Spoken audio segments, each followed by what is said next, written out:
I think we just jump into it, yeah? How do you feel? Yeah, let's jump into Alright, it. perfect. I'm curious how many questions of mine will be Irelia specific or just how this game works. Yeah, for sure. Ask away. I will do my best to try to multitask, but luckily, a lot of things I play on intuition, so it's not too. I usually don't have too many issues, Right. but How do I know if you're on the play, by the way? it tells you right here, second, and then Oh, it does. Okay. that says first right here. Yep. Right. So, okay, my first instinct says keep tight turner and herder just to play on curve. Yeah. Boots are probably decent overall. I probably bottom pike and call it. We could put Pike on the bottom. One card that we're really looking for in this matchup is Charm, so I'm kind of inclined to push the Pike. The difference between 2 and 3 Might isn't that much in this matchup, because they usually have like either 1 Might units or 3 Might units in Karthus and LeBlanc. So the 3 Might isn't that much more than Tide Turner in this matchup, and I kind of want to find Charm. So I'm going to push the Pike and then keep the other 3. Yep. Yeah, so you wouldn't consider bottoming boots to get deeper? I could, but boots are pretty integral to most of my game plans, and this is a matchup. Yeah, I thought so. Okay, that makes sense. And we don't have any particularly good interaction game 1 for this, right? Because we have no gusts. Yeah, no gusts. Luckily, this card actually does. Like, for example, this card, exiling this card isn't the worst because they're going to, if they like play a Karthus and I walk over it with a Tide Turner or something like that with wearing a boots, they get to make 2 runes. But if I exile it, they don't get any. So this card actually isn't that bad against them. But this card has Assault, so I don't want to walk into a battlefield and they're just going to get to kill my Tide Turner for free for basically no value. So you just go herder pass? I'm going to play Stellarcord and pass, yep. Okay, reasonable. And then next turn will probably be, I'm going to try to look for a double score angle. It'll probably be walk up, boots over to the other battlefield or something like that. It's so nice that I asked you about Winds and Ghosts, and then the exile immediately. Right? Yeah, instantly it comes up, yeah. Was just proactive wind a consideration? So they can't do that exactly? The double thingy? Are you talking about like walking Tide Turner up? Or the Winds and Ghosts on their guy? Proactively. Yeah. So, Both. yeah, I mean, I could walk up, but if I walk up, then I'm kind of priced into casting a spell on their turn. Yeah. And I would rather just develop my backline and be able to use the Stellarcord Herder a little bit better. So this is kind of exactly what I was talking about, right? Yeah. If I kill both these things, they're getting 4 runes. Not super great. So instead what I can do is walk this here, double score, bounce this original copy, or bounce the copy and kill the original one. Both those lines are like pretty reasonable. And then I can like hold up flash. Like that's pretty decent here, I think.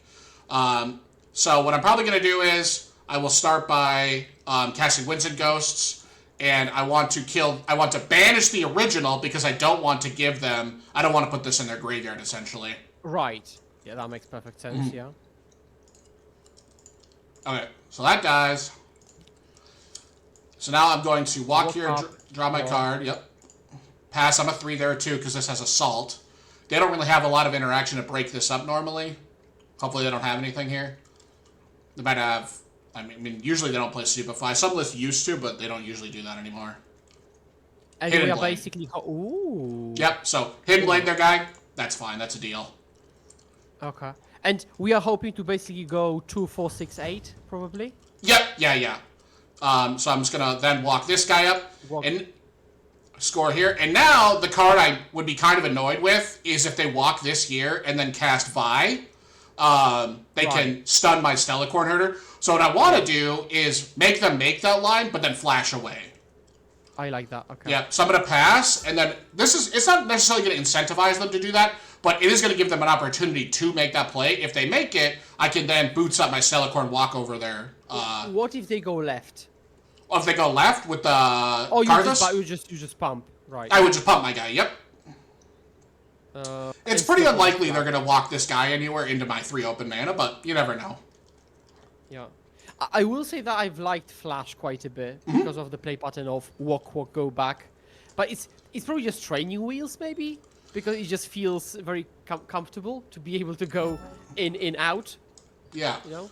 It's an interesting card, though. I agree that it kind of feels like training wheels sometimes, but it does have a lot of power combined with a Kali. Because a Kali says, when I'm in combat, she can't. When I'm in combat, that's when they can target her. Right? So she's vulnerable, and you can use Flash as essentially a counter spell with Akali. So if they Hidden Blade my Akali, I can flash out and she doesn't die anymore. Yeah, that's a very cool trick, I'll admit. Yeah. But then you probably have to have like a specific density, right, of these effects. Yeah. Ride the Wind and Flash. Yep, so I have like the combination of 3 Ride... It used to be a 2-2 split on Flash Ride the Wind, but now it's 3 Ride the Wind, 1 Flash. But it is something that we've talked about is maybe we need to play more Flashes, because there's just a lot of games where it's just very good. So just walk my guy back, walk my guy back. Now we kind of want to develop probably our Irelia, because this is going to be a turn where they could make like a big push, where like walk LeBlanc here, that's going to be 3-6, and then if they park something like Harness Dragon on this battlefield, a battlefield's going to be hard to break. So I kind of want to develop this and play the Guardian Angel. My hand is like pretty good. I don't really need too much more help. The Irelia with the Guardian Angel boots, the Defiant Dance, and the On Guard are probably good enough to get out of this game. So right, so basically we need to go over on Might. Right? Yep, exactly. So that's kind of what I'm looking for. So I'm just going to protect her from anything crazy here. I've watched your recent chat with guys, and basically one of the conclusions I got was that this version, if it wants to win battlefields, it just has to go over might-wise. It doesn't have the Starcross tricks and stuff, right? Yep. So it changes the philosophy properly. Yep, like exactly. You need the damage output, right? Yeah. Actual output.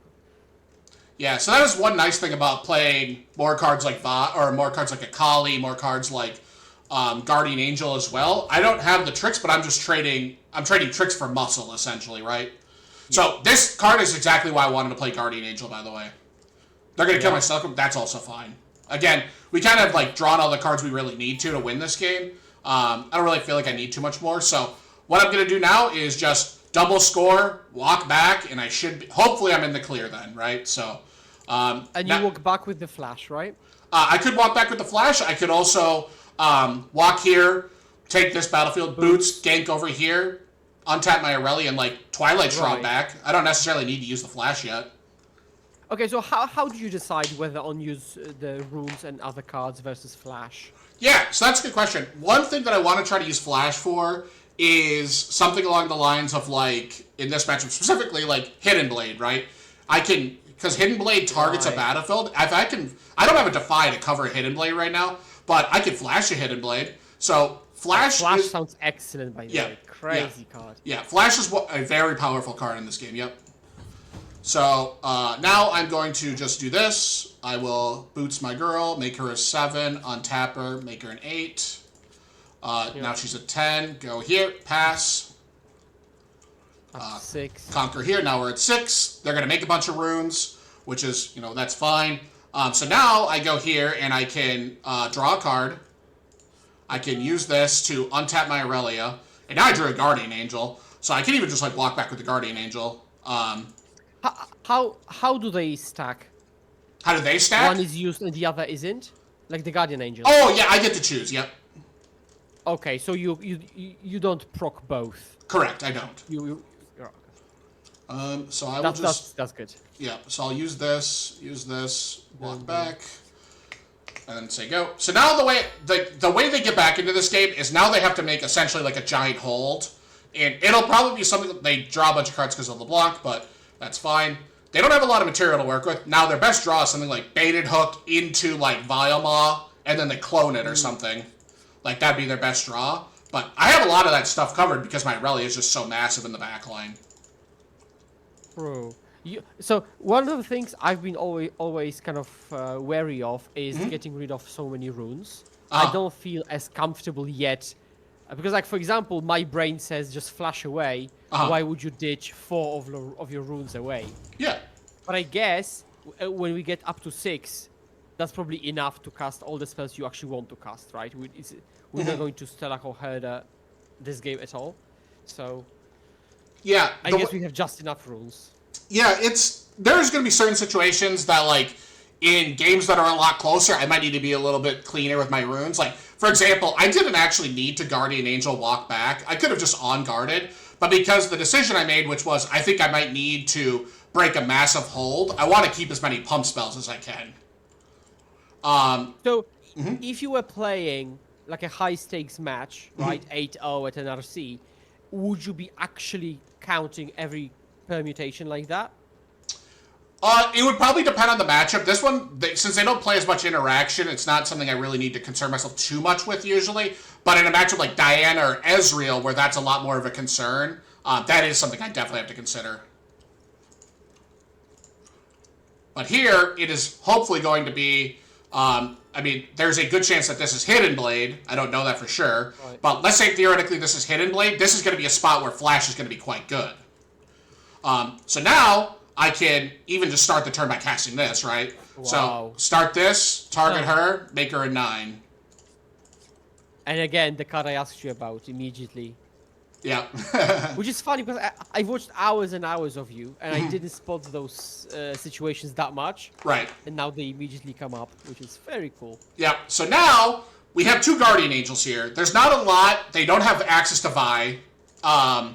So what I want to do is just send my...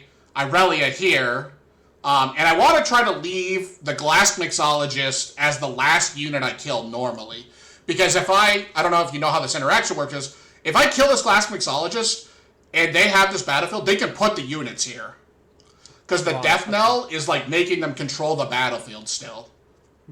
Okay. I don't think I paid energy for that. But, alright, so... Oh, 1 second. Don't think I paid for that. 8... Yeah, and you gave the buff for the shroud and the targeting, right? Yep, exactly. So now the question is, if I think this card is Hidden Blade, what I probably want to try to do is walk here first, kill as much as I can, pop a GA, send her back, like ready her again with this On Guard, send her here, then I can ready my Irelia Legend, and then send here for a third. I can essentially attack these battlefields 3, maybe even 4, like theoretically 3 or 4 times in a turn. Okay, but are you counting Hidden Blading their own Mixologist? Have they got anything worthwhile integrated? Yeah, so if they Hidden Blade their Mixologist, they're basically trading their 5-might Mixologist for like a LeBlanc and a Black Rose. Yeah, so if they Hidden Blade their own guy, that's probably good for me, honestly, because then I could just trump them with my pump spells. So I'm going to send here first, and then I'm going... In a spot like this, are you calculating that you actually have got enough runes to do all of that? Because you fast-tracked it a lot, but do you actually know for sure that you can do this plus this and do this, blah, blah, blah? Yeah, since I'm playing on stream, I'm playing more on intuition and vibes right now, but with how my hand looks, I'm almost certain that I can cover everything. Sure. I don't know that for sure. This is the value of experience with hours under your belt, right? Right. Okay.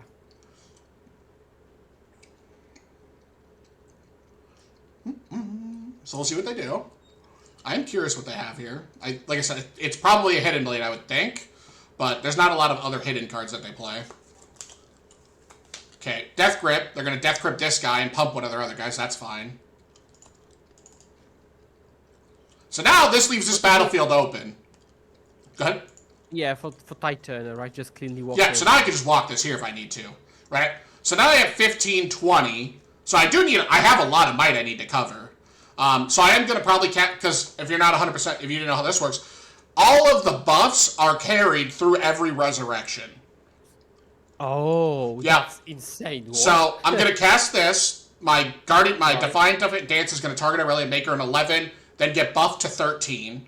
I'm going to kill probably the Karthus first, get bounced out, and then I can ready her again, and then she will already be that previous might from before, and then she will just grow again. So I'm going to cast this. Actually, nuts. I'll target this and this. I don't want to use my Irelia Legend because I want to leave this now, because now my Guardian Angel's probably going to pop. Okay, so now that resolved. This grows to 13. That's a 7. So now I can kill both of these if they're going to let me. I'm going to pass focus back to them. If they pass, then I'm going to kill these two. I want to try to leave the Glask for last.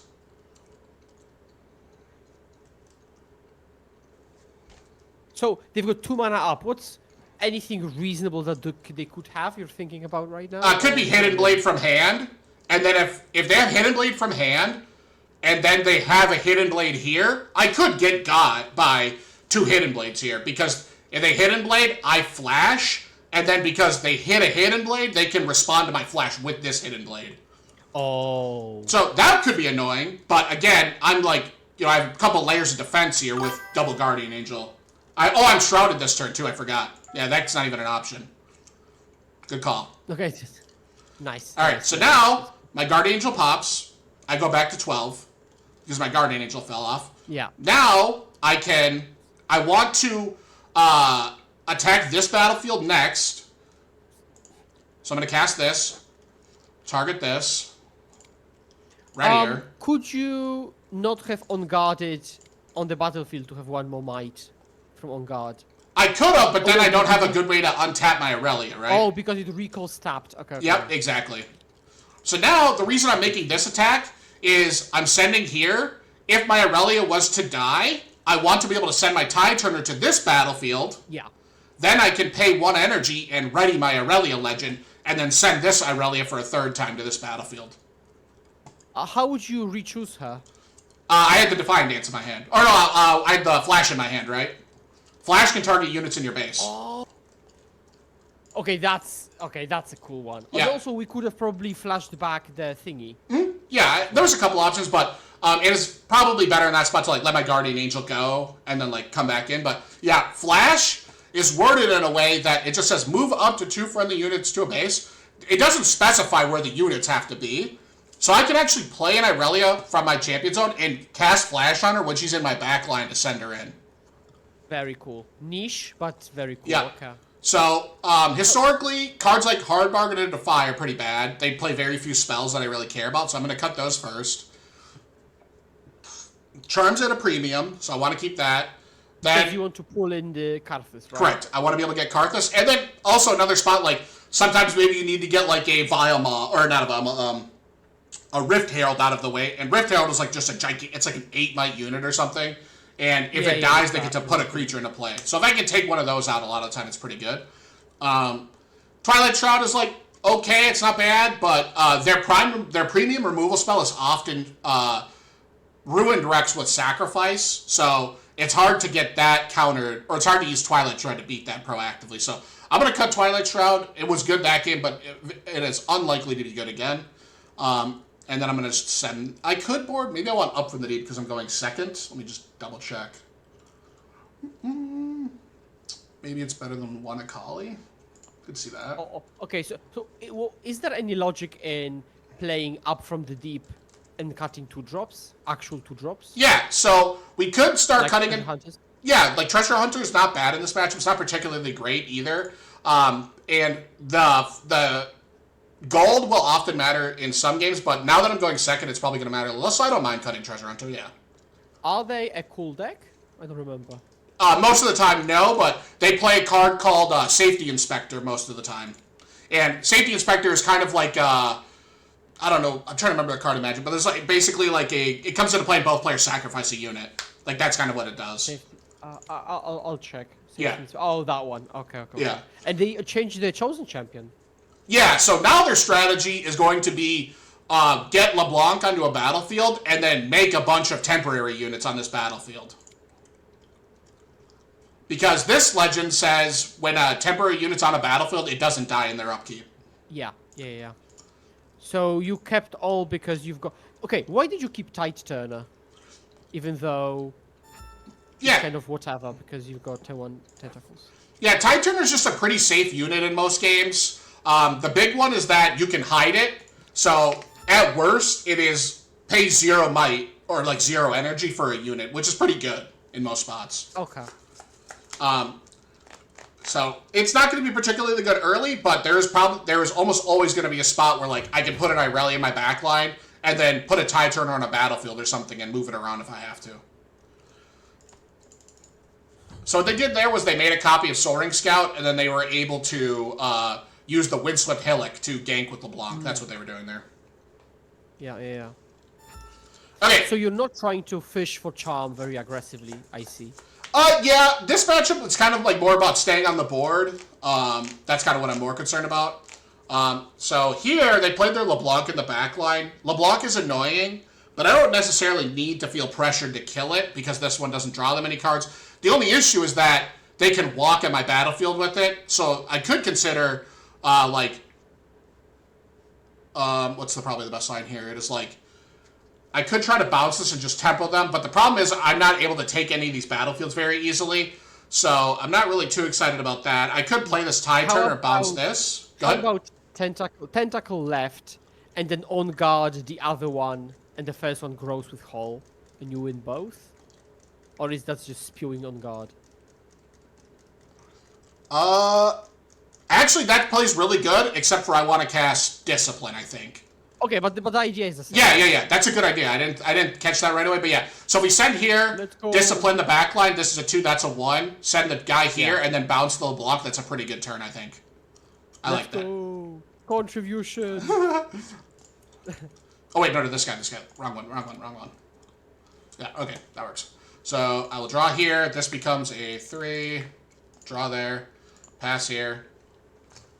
And the previous one became a 2, right? Yep, because of the abandoned grass hall. being Yep. checked.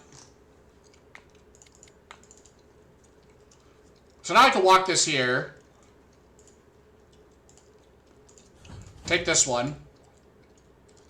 Now the downside to all this is they are generating runes whilst they're doing this. So I mean, they could just like have a. I want to try to hold the. Which one do I want to hold? Hillock? Usually the hillock, but these tentacles. Yeah, the problem is these tentacles aren't very good at holding. But I think I'm going to do that. Sure. Yeah. So now they have 8 mana to my 4, which is like kind of a bummer. But their best 8 mana play is often Rift Herald. So now we have kind of a nice play that I like, which is we can Tide Turner this back, go here to 4, and then have my Tentacle guarding the Hillock. And my Tide Turner's in the Abandoned Hall, which makes it hard for them to break it when I have Discipline on guard. So that'll be like, Tide Turner becomes a 5 if I cast Discipline. It'll become an 8 if I cast On Guard. So that's pretty good. This is also kind of in line with what we were saying before, which is I want to focus on double scoring. So I think my... But if they go right, then you just let the tentacle die, right? Most likely I would, yep. Okay, makes sense. So this will let me play this, pull this, send here, conquer that, and now I can even develop the Guardian Angel if I feel like this Discipline's good enough. So now my 2 plus this 3 is good enough to conquer this. Now, the downside to that is that if they have Yellow Vi, they can walk this here, Yellow Vi me from their hand, but then I have Guardian Angel plus Irelia next turn with an On Guard. But wait, because if they walk with both creatures in base, and LeBlanc has backline, right? So Yep. you actually don't kill her with Discipline if they walk both in. That is true. I wouldn't be able to kill both these, but also them making that full commitment does open up to my Irelia just coming in here and revenge killing everything, right? Crack back. Okay, sure. Yeah. That makes sense. So, as long as they don't have, like, Yellow Vi would quote-unquote be worst-case scenario for this kind of play, but they're kind of incentivized to go after Windswept Hillock most of the time. This is kind of like their, this is their best battlefield, so they're probably wanting to go here. Now, as long as I'm attacking, Vi can't do anything. So I want to be attacking as much as possible to make Vi a non-factor. So they are going to go here, which I think that just happens. I'm just going to let that go. That's fine. And then I will just defend the Abandoned Hall with Discipline. And then if they make a...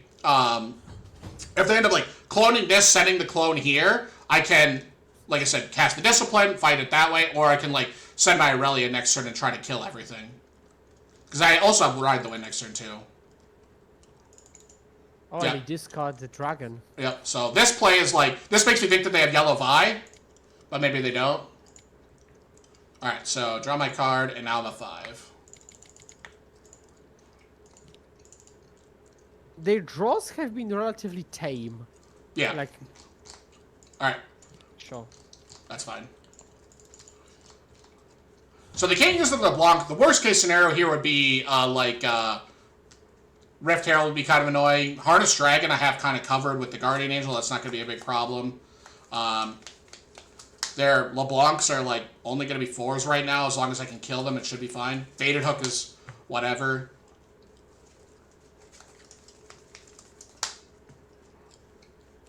Okay. But they don't really... They have a Karthus, I guess, which is kind of annoying. Okay. Ooh. Ooh. That's not bad. Alright. So we have 5 mana play Irelia, and this is base power 4, target with Guardian Angel 5, untap 6, Guardian Angel makes her a 7.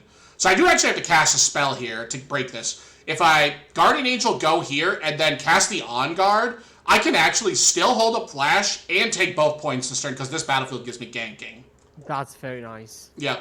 So nice. That's what my gut is going to be telling me to do, so I'm just going to send it. I do need to be able to untap my Irelia here again.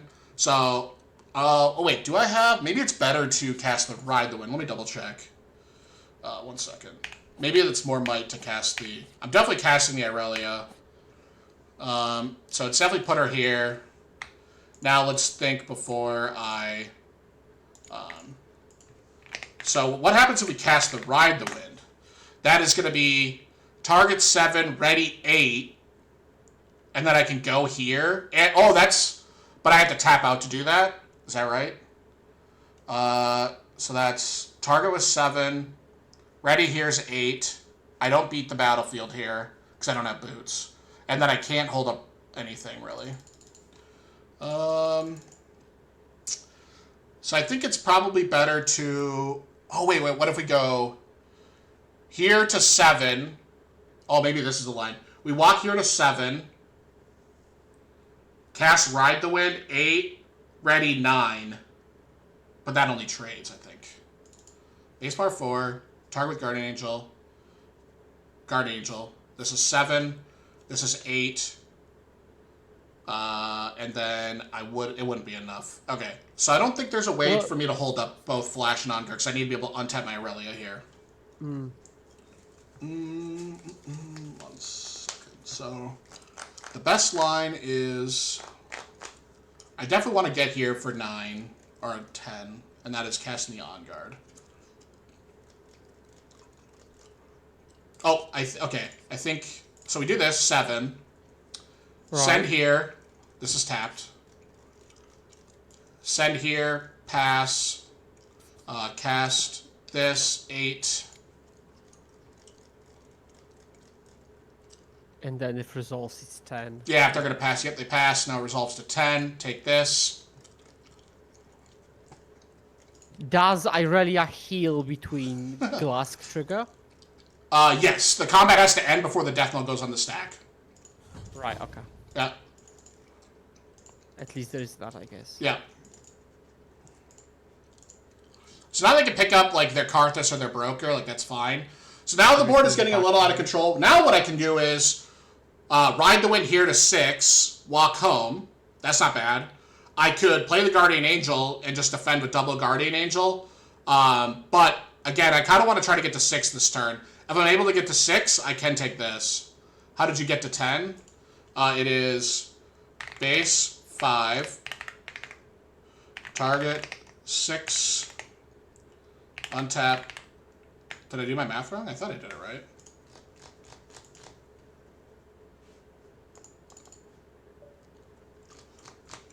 Four GA chosen, and 3, 4, 5, 6, 7, 8, 9. Is it only 9? 4. I thought I did that right. I thought I did it like 5 times. 5. Yeah, did they count the ready? I don't think they counted the ready. Yeah, I'm counting 10 as well. 4, 5. Yeah, okay, they missed because it. There's no... Okay. Yeah, okay. Okay, so past this. This puts me to 5. So now we could play the Guardian Angel and then be covered from... That's only 5. We could be covered from like a salvage. We could go to the Abandoned Hall and walk back. And then I'm at 6. And then all I need to do next turn is walk at the Windswept Hillock and then maybe take that. But the problem is I'm running out of pump spells. So it's going to be a little tough for me to be able to break that battlefield again.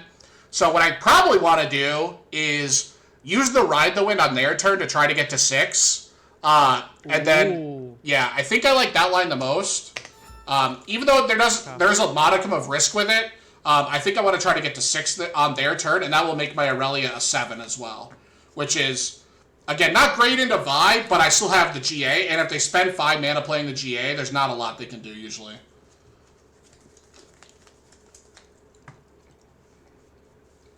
I like that. Yeah. I will also say that I've liked the idea that we've got the tentacles available In the on graveyard, five, yep. because I've had games where I would literally run out of creatures, which happens to me, which is probably due to my mismanagement of those creatures. But Yeah. So this is an attack that, like, is exactly what I want, right? Now, I just run away, right? boom. And now they're committed over here. Now this puts me to 7.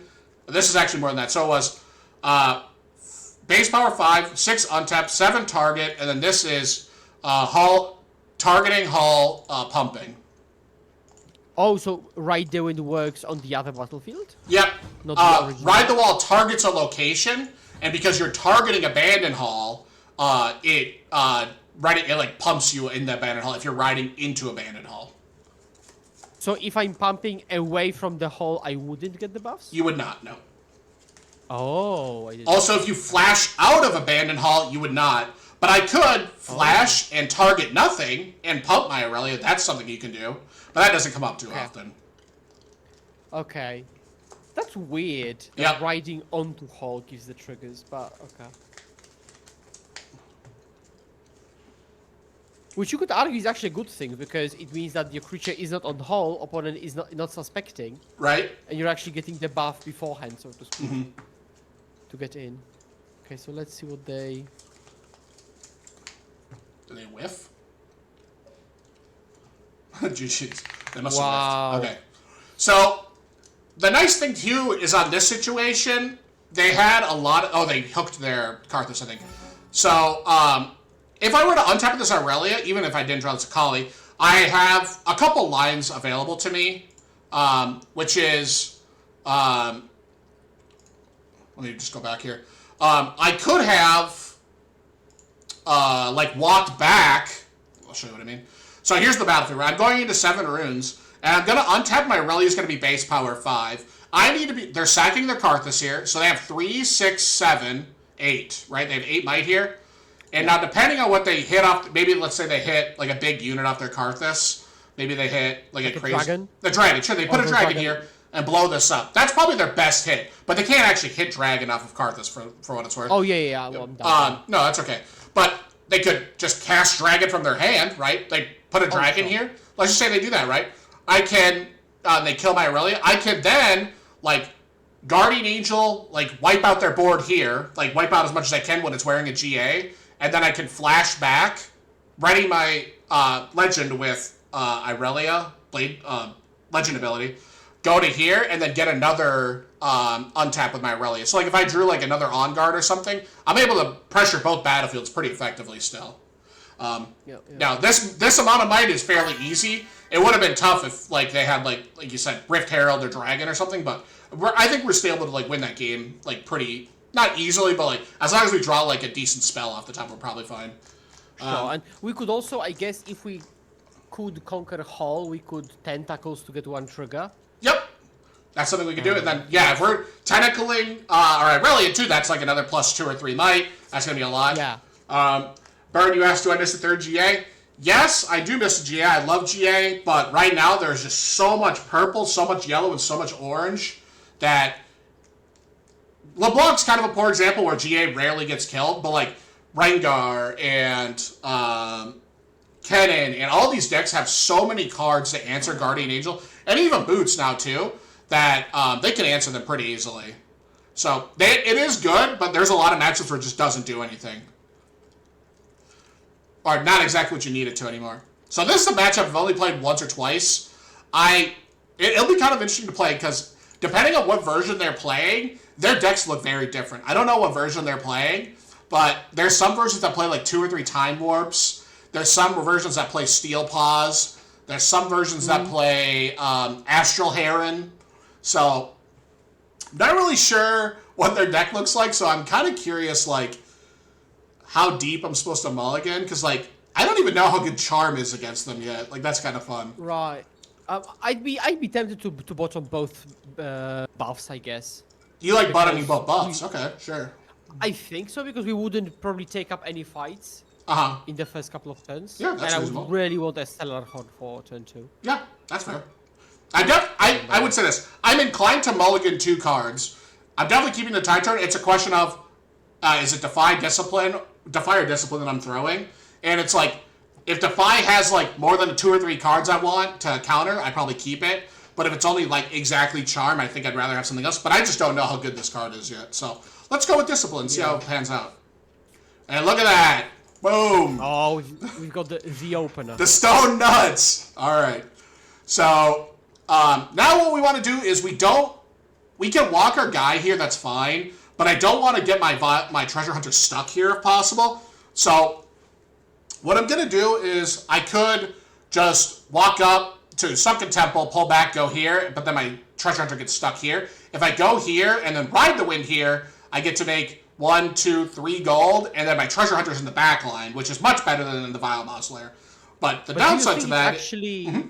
Yeah, please finish the thought, yeah. No, I was going to say, then the downside is I'm casting my Ride the Wind on turn 2. So I think in this matchup, I probably want to keep it, because it's still... this is one of your best cards in the deck, so I think I'm inclined to keep it. So let's try keeping it and seeing what this looks like here. We get to make a 2nd gold. Now, the downside is that my Treasure Hunter gets stuck in the Sunken Temple, but 3 gold is usually good enough. Right. And I think a deck that's just slow, rampy, and Mr. 1-drop is going to get punished. Right. And I think we're untapping with these. Oh. We spoke too soon. All right. Do you ever, like, ride the wind away or something? Nah, I think we just have to take this one on the chin. It sucks, but... Okay, did not expect that. Yeah, that's good to know, though. Skura's here. Yeah, hey, Garrick, what's up, man? Hello, Garrick. Alright, we did draw Stellacorn Herder, though, so... Bro, saying that to make it 3 treasures, LMAO. 'Twas a joke, opponent. Don't worry. Right. And then it'll just keep slamming stuff now. Okay, this card's kind of cool. They just play Lilia with extra steps. Yeah. Ooh. Okay.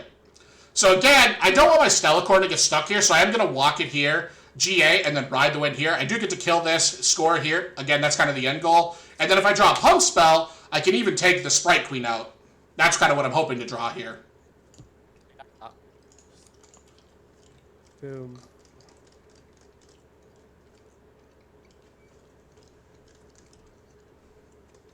I wouldn't be surprised if they are just going to play 1 spell a turn now. Yeah, I mean, my guess is that they're going to tap out and play their Nasus next turn would be my hope.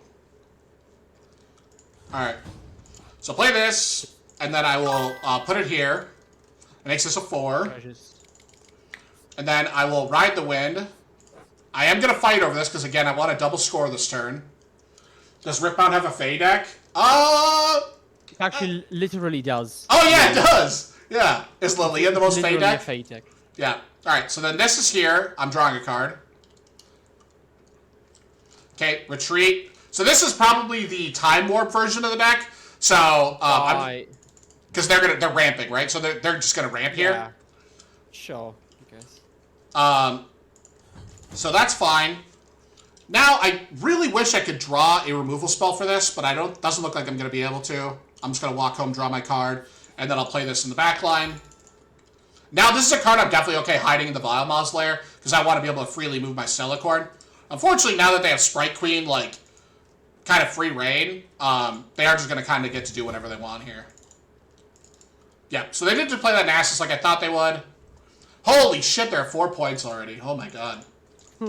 We're really under the gun now. Because if this touches me, they score an extra point when it's empowered. So, we could Twilight Strider Pike, and then we just get to kill this Sprite, make it gold. I can, like, walk the Stella up to the Sunken Temple, like, try to go after the Nasus, because I can make my guy a 6 to their 6. I could trade my Stellacorn. I could Twilight Shroud, make my Stellacorn a 5, Defiant Dance makes it a 7, shrink their Nasus to 6, bring it to the Sunken Temple, hopefully kill it. I think I like that. Right, but then you pay, like, 11 runes in Deflect, right? This is Deflect 1, or it's Deflect 2, right? So it's 1 here, and then 2, 3. So I'm going down to 6 runes to do it. And then I have to also cast the Charm. So Yeah, that's my point. Yeah. So we're losing 5 runes. Or I just leave the Nasus in play and then try to kill them next turn with Charm. That might be better. And then if I just send this here, I don't actually even have to do anything because I'm 4, they're 3. And since I have the GA... Yeah. I like that. Yeah. That's nice. So I just pass here. Ooh. Not a bad draw. Stupefy.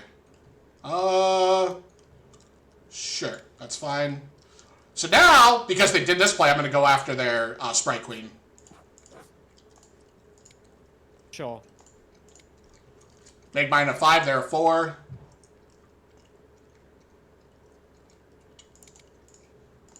Okay, opponent knows what's up. They're clicking fast and appropriate. Alright. So before I do anything over here, I probably want to go here to score my point here. 3 gold. No. Sure. It's fine. Alright. So what is the worst thing that could happen next turn, right? If they have Empower this, they can't Empower and Time Walk next turn, right? But they could Time Walk and then Empower the turn after, so that would be 1 point next turn and then 2, 3 the turn after. I don't actually think they can kill me next turn. So I am just going to do this here. If they defy, then they are burning more runes, so it's like getting less. It's harder and harder for them to do anything crazy. So now I could like pull back my Pike. I could play the Irelia, but again, I think I have all the cards I need to win this game. So I'm just gonna hold 6 and then hope I can defend against. Again, I don't know what's in their deck. My guess is that they're just gonna time warp me or something crazy. Rules-wise, what would happen if you turned the herder on Vile mode? This would get pulled in here. This tries to move but can't. Okay, so we resolve everything we can resolve. Correct. Yep. Another Sprite Queen. Okay, I think that's beatable. Let's see what the follow-up, because they could now untap Sprite Burst, and this could be a 9-ball. Okay, that's... Okay. Well, my Stellacorn's trapped over here, right?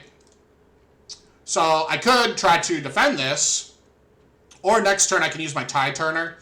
What is the best line here? So this Nasus is going to be 8. I could play the Irelia next turn, and then Twilight Shrouded. I think I'm just going to let this go and trade. Sure, yeah.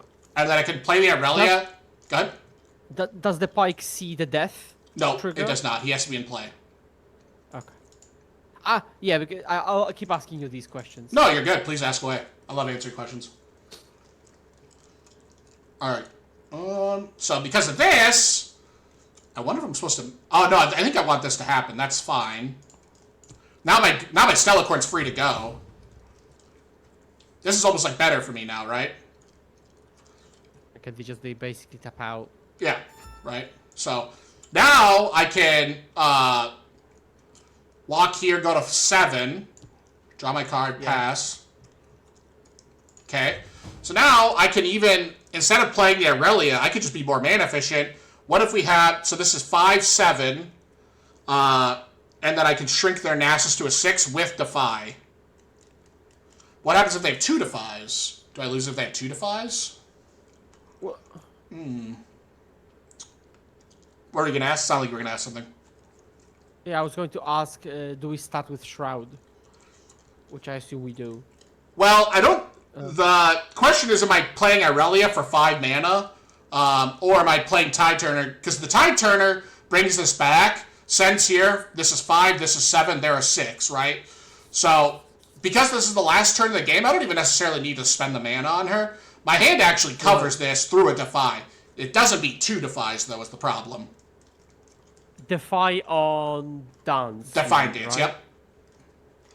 So, I can probably play this a little bit safer and do this. And go, this is 5, 6, 7, 8. Let's start here. And then I can know if I need to fight or not. Because they're also only at 5. I don't actually... Oh, they could time warp me next turn, I guess. We need to be careful of that. So I'm going to do this first. Target this. This goes to 5. And then I will ready her, making her a 6. Target this. And you double deflect. Yep. Double deflect. Okay, looks like it resolved. Crazy. Now I go this, target this. This is a 7 because I targeted, and now I just walk over this. This makes it an 8, and now I can't be targeted. Pass. Nice. Okay, that's fine. That doesn't do anything.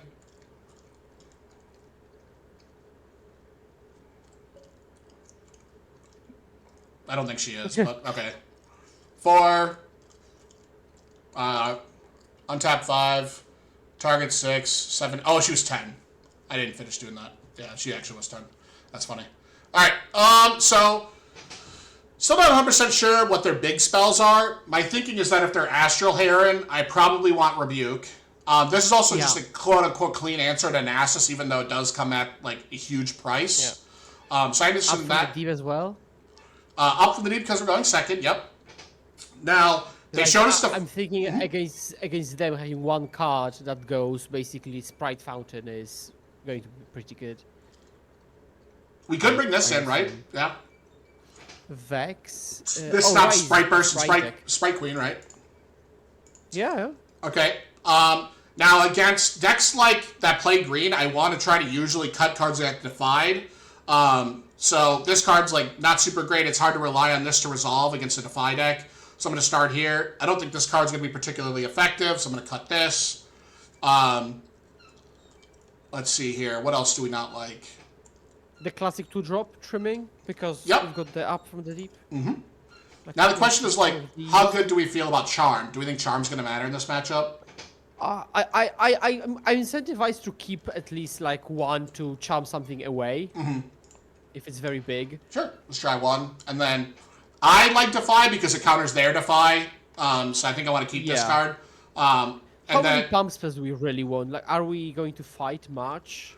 It's hard to say, really. My gut is usually when I'm boarding it up from the deep, I kind of lean on cutting 1 on guard or something because I'm also often going to be sending tentacles in with stuff. So let's try the on guard. Very reasonable, yeah.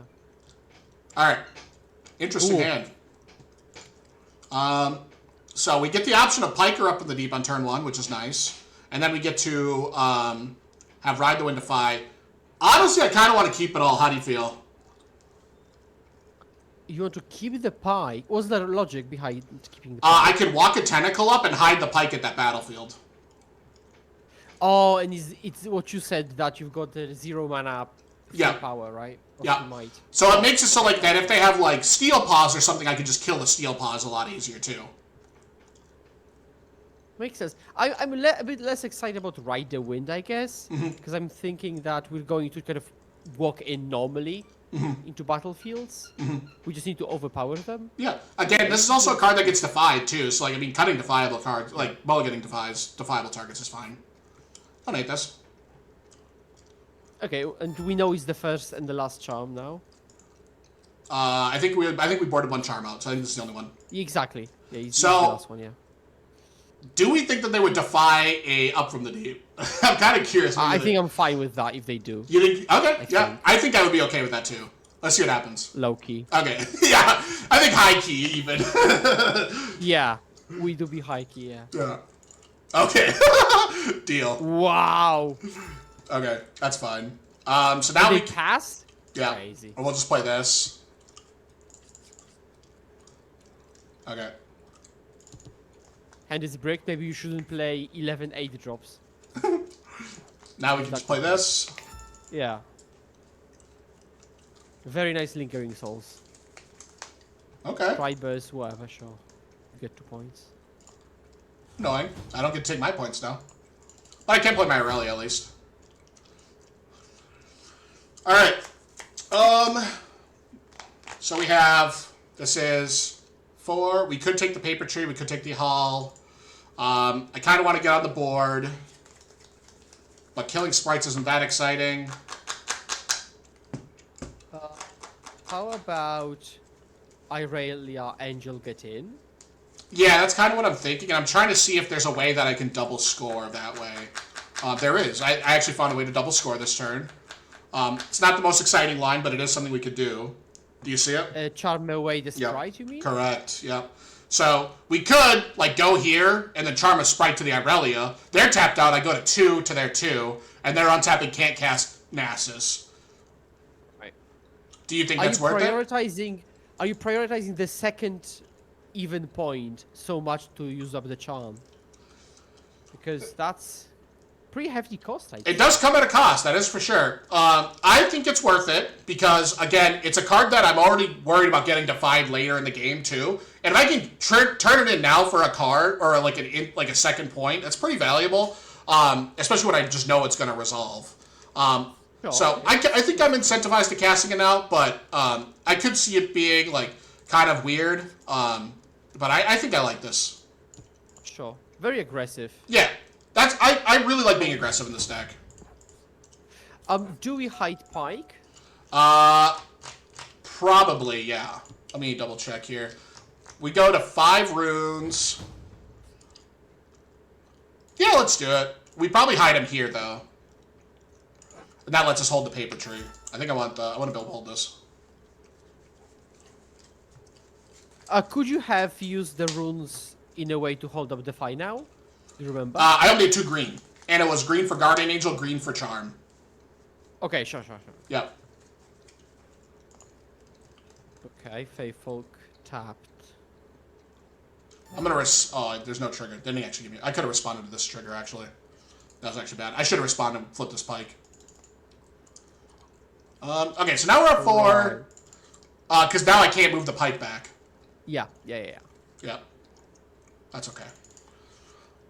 It's not great, but it is what it is. So now I definitely can move this back.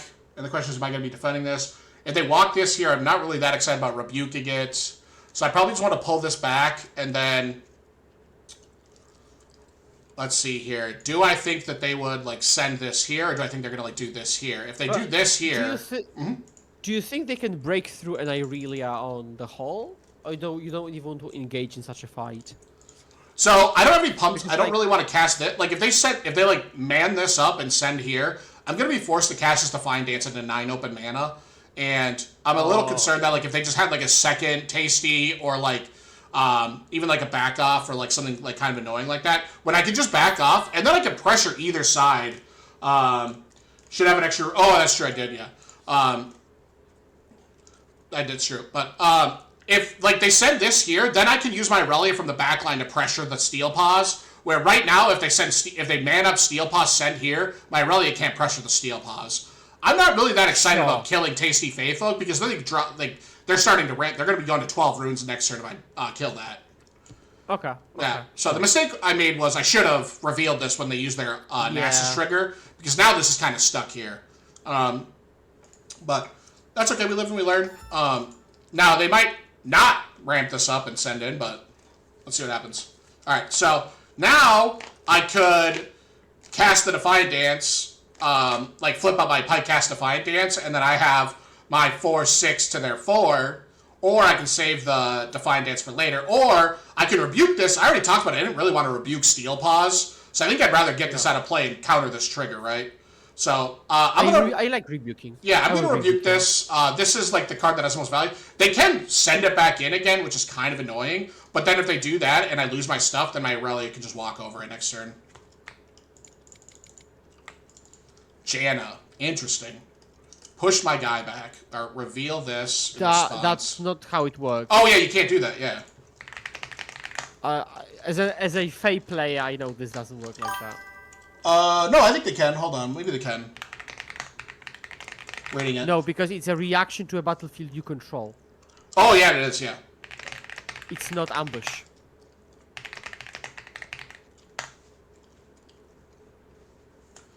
Yeah, chat's saying he can't. You need to control the battlefield, yeah. Exactly, yeah. Yeah. It would have... Janna would be completely cracked. Yeah. If you could just proactively walk in and push the opponent away. Right. That'd be insane. Right.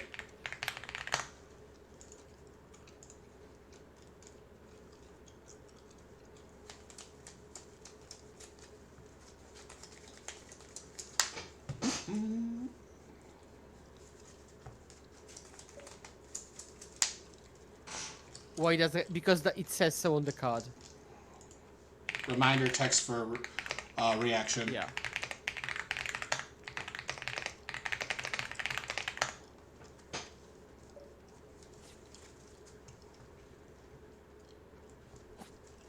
I do appreciate opponents who realize and they say, "Oh, that's fair," Yeah. All right, looks like that rather resolved. than getting all angry or upset. Oh, yeah, 100%. Okay, so they did just animate their steel paws, which, that is kind of whatever, but my Irelia can just walk over it now. And now I don't have to worry about rebuking this.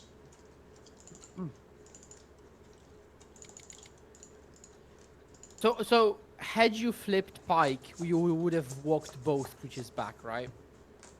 Yeah, I would have pulled out, yeah. Yeah, that would have been better. 100%. Okay, so they are just a 7, so I'm just going to let my shit die, unfortunately. That's fine. They've got so much mana, my god. Yeah. Alright, so... I thought if they pay for the Empower, they would be basically tapped out. Yeah, you would think so. Right. It would be FOF all over again with an extra body. True. Yeah, Jaina would be correct. So, what I want to do is walk my tentacle here, and that way I can Defiant Dance my Irelia and my tentacle, because I can actually target 2 different units, and that way I don't have to pay Deflect on the Steel Paws. Now, the detriment to that is if they have just like a bunch of pump spells, that is kind of annoying. Conversely, I could go here, discipline her, grow her by 1, 2, 3, 4, 5 to 11, pull back with Tide Turn or Ready Her, make her a 12, and then send here. That might be better. What do you think? That's nice. Yeah, I like that. I like the last line. So let's do that. Conquer this. Cast this.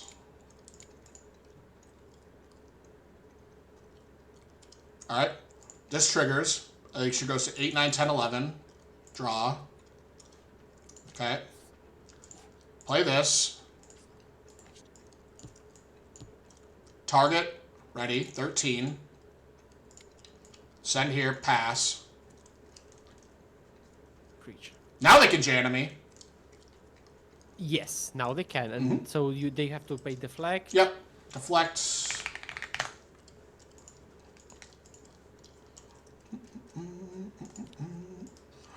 Alright, so now I'm just going to say go. Not great that I didn't get to take this battlefield, but it's not the end of the world.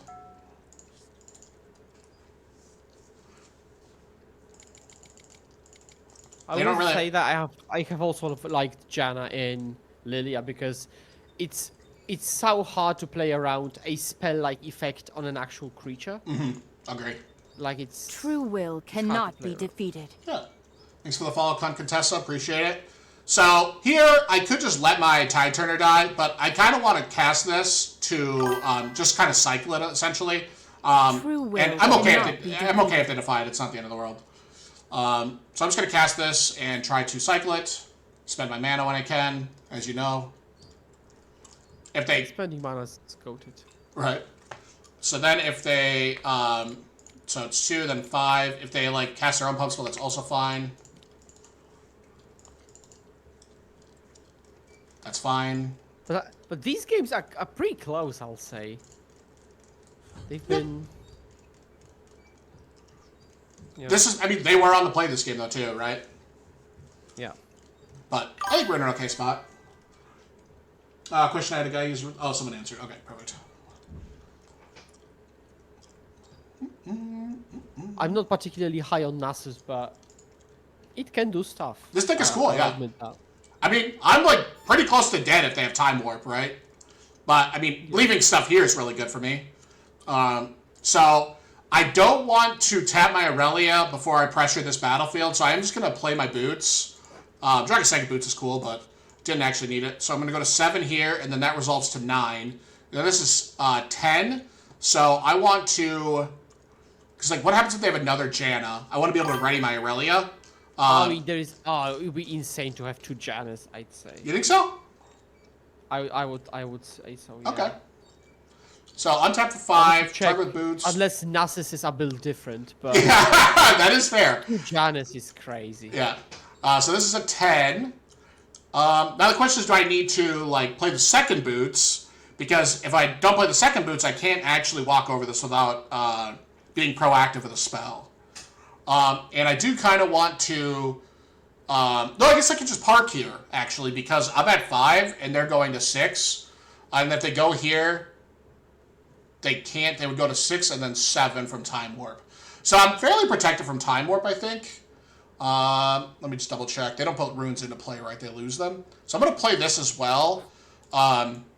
This is 10, and then 11, 12. And then I'll send here, pass. Because now they're going to lose their sprite in the upkeep. All right, perfect. Now I'm at 6, and now I just need to protect my Irelia. They're losing this in their upkeep. And then we go 7-8 probably. That's the hope, yep. Hopefully. Oh, this is 9, actually. That's funny. That's Yeah, just and holding giant. up dance plus defy is very nice. Yeah. Okay. Oh. That's fine.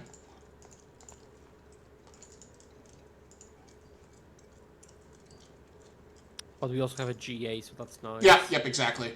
So, They I just could... go 7 to 6. Yeah, I could fight over this, but I mean, they haven't casted Defy yet, so this seems like a likely spot they would cast it. Isn't it a 7? This is 4, 5, 6, 7, 8, 9. Gets -3, that's a 6, right? Oh, yeah, okay, yeah, that's Yeah. late. Yes. Arithmetics is hard. So, it's usually I'd be better to low-key fight on tempted my... to say resolves. What was that? I would be low-key tempted to say resolves. Yeah. Because just... Yeah, so the reason I want to let it resolve is, 1, it's usually better to fight on my turn when I can dictate what the combats look like. And 2, I don't think they would make this play unless they had pumps covered. So, like, even if I resolve my Defiant Dance, what are they? They're just going to cast Discipline or On Guard, right? So it's not that great of a spot for me. And I could also just draw, like, another counterspell on my turn, too. And, like, we'd be in a good spot. Yeah. We'll also get 1 free might from the untap as well. Exactly. That's why we want to fight on our turn when it happens. Yeah, just small things. Oh, Tapauti. Interesting. Oh, they're just kind of... Okay, they want to overmight it. Yeah. Okay, so the best way to take this battlefield down, the battlefields down, is to, this is 4, base power 5, and then it is 6, 7, 8, 9. Alright, so the best way to take these battlefields down often is to take as much might out of play over here as I can, and then, like, move the boots around. The problem is I'm choked on purple mana. I only have 3 purple, so essentially I only get 3 activations out of my boots. Now, this is 7, 10, and 19. This is plus 3 might, 4 if I untap on my side, and then -2 on their side. So they have essentially 18 might over here, right? 7, 10, 19, essentially 17 might over here. And I need to be able to make up a lot of might. Now, we can do so by, like, doing something like this, and then cast this. I'm going to... there, right. Go ahead. And you want to grow Irelia on the buttonhole. And exactly, then yep. Right. Yep. So I'm going to cast this when I'm here. Oh, wait. It's float, 2 energy, 2 power. Cast this when I'm in the hall. And this way, I also can untap her now. So target this, ready her by readying a power, growing her by 11. And now this is on the stack. But it also allows us to go Akali, equip, untap, go in, right? Correct. I want to touch this battlefield, and I'm going to ready my legend again. Oh, yeah, I needed that one. That's fine. That's nice of them. Yeah. To ask. Okay, it looks like it resolves. So this is 13, and then this targets, which is 15. Yeah, that's a lot of might. Yeah. Alright, conquer this. Pay 1 to ready this. And then I'm going to go... So now I go 15 over here. That's 5, 8, 11, 14. I actually just kill everything, right? 5, 8, 14... No, 5, 8, 14, 17. So, 3, 9, 12, 17. I count 17. Yep, okay. So now, I send here for 15, pass. Actually, just boots with tentacles is enough. Yep, so now I go You don't even have 5, 11, 14, kill that. So now, I have float and energy, float a power. Oh, float and energy. Recycle this, put this here. And now, all I need to be able to do is just beat, like, a pump spell. Which I have covered. Or I could play the Akali and do that too. Oh, this isn't enough. I let you trick me. I had to play both boots. That's okay. Yeah. I wasn't paying attention. Alright, so it is 2, 3, 4. Play this. We've got this. Yeah. Put her here. Boom, boom. Yeah. Go here. Pass. Now I'm hexproof. GG's. Clean. Alright. So. That was very nice. Very nice turn. Yeah, that wasn't bad. Ooh, that's not so nice. How nice. Alright. So last trick could have been a little bit better with sent my. I definitely just didn't do a math check, but we definitely should have just put double boots and sent in, but that's okay. So that's kind of a good example of like, one, being able to abuse the abandoned hall, and then two, like, we kind of, like, I could have not played into that Janna. What I could have done instead, I shouldn't have known they had that Janna, but I was kind of playing nice. But if I if I knew that they were going to Janna me, instead of, let's see here. I want to just go forward 20 seconds. So on this battlefield, I'm going to untap for 6. If I know that they're going to Janna me, all I do is, like, start the turn by, like, walking here and on guarding or something. Then I send my Tentacle here, and then I can ready my Irelia Legend, and then I can, if I draw a target, I can send her back in again. So, that's one thing to keep in mind, was they had open mana. I didn't know what it was going to be, but if I knew it was Janna, if I was 100% certain it was Janna, I can actually just take this and ready my Irelia Legend again. So, that's nice too. So chat's saying, I'm still new to the game, so I assume you straight lost the game because of that Starcross. A lot of people are very confidently wrong in Riftbound, to be honest. So be wary. Yes, I would be. I am very very lucky that my girlfriend knows the rules really well. So I will just text her or call her. Literally, I'm at Nexus Night or whatever, and just ask her questions about, like, how the hell does Promising Future resolve or whatever, and she's able to answer them. But there are a lot of people who don't know the rules in this game, myself included. So, all right, Miracle Cannon, great matchup to practice. So, they are starting Minefield, which is, like, exactly what I think Miracle Cannon is. That's great. Now, I want to be aggressive, but I also need to keep in mind that they play Cull. So this hand's, like, pretty good at being aggressive. I get to walk to Minefield, ride the wind here, pull back, and then if I draw a 2-drop, I can keep it. Defy's okay in this matchup, but they get multiple shots at, like, they have Fizz, and they also just very redundant. And I don't really want to cast Defy early anyway. So I am going to mulligan the Defy, even though it is good mid to late game. I think I can beat it with this hand. So let's try mulliganing just the Defy. Drawing a second Treasure Hunter, not the most exciting, but it is what it is. But I do have a unit that I can now develop on 2 after I cast Ride the Wind. Alright. So send here, make it gold, pass. I also get, I can mill Twilight Shroud off this, which would be sweet. Look at one more. Oh no. These go to the graveyard. Oh wait. No. Uh-oh. I grabbed the wrong card. What do we do? Rewind. Okay. These go to the graveyard. 2 trash. Son of a bitch. Both these. 2 trash. There we go. Okay. We did it. Alright. So now I'm going to ride here, try to score my second point, make a second gold. You make this play pattern pretty often, don't you? I do like this play a lot. Ride the Wind, Treasure Hunter. Yep. So what's the logic between this line versus Akali to base pass to you? What's the upside of this?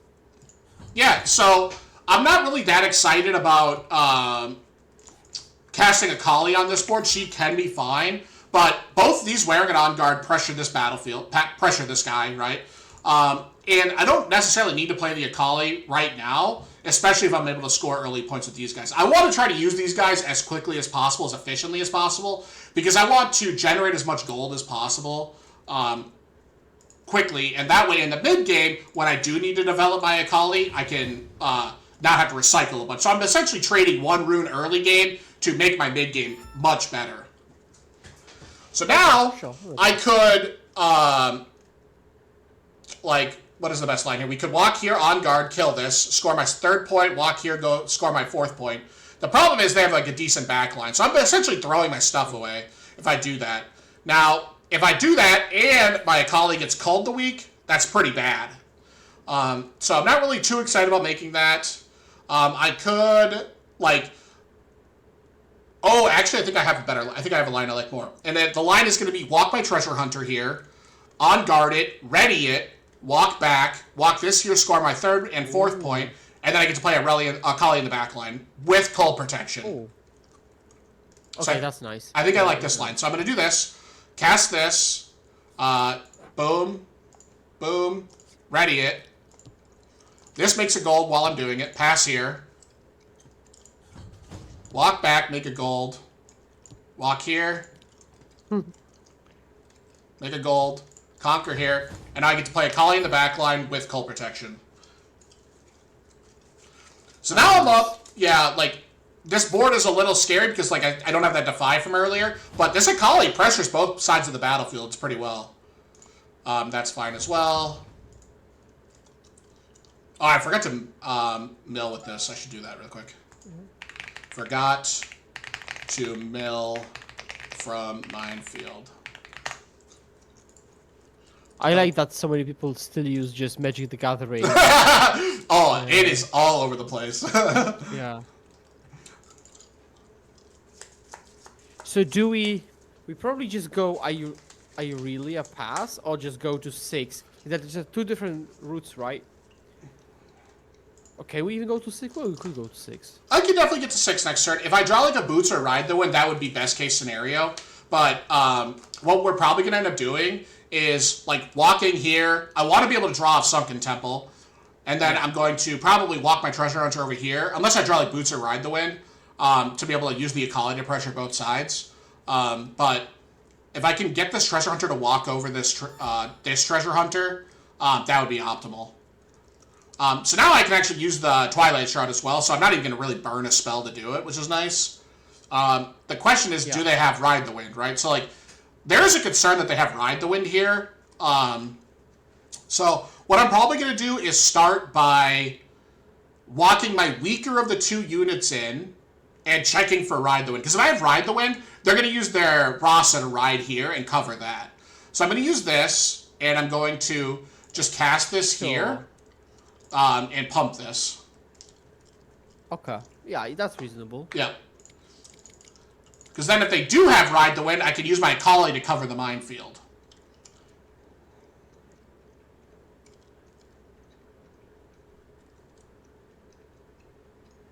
But then this is the lower upside play, right? Because you can't cover both for 6 and then Temple draw. Well, I can still go to 6. I can still walk the Akali into the Sunken Temple, no problem. And then I can use my cards in my hand or this Twilight Shroud to walk back. Right, but like you could actually overpower the Ride the Wind if you wanted to. Yeah, if they Ride the Wind this here now, I will probably fight them. I doubt they're going to do that, but you never know. So sometimes they will, sometimes they won't. But I think that's a pretty risky play by them. This could be bad if they have Rebuke, but they don't have it. I'm just going to draw my card here. So now I drew Discipline. Now I'm going to cast the Discipline to get back.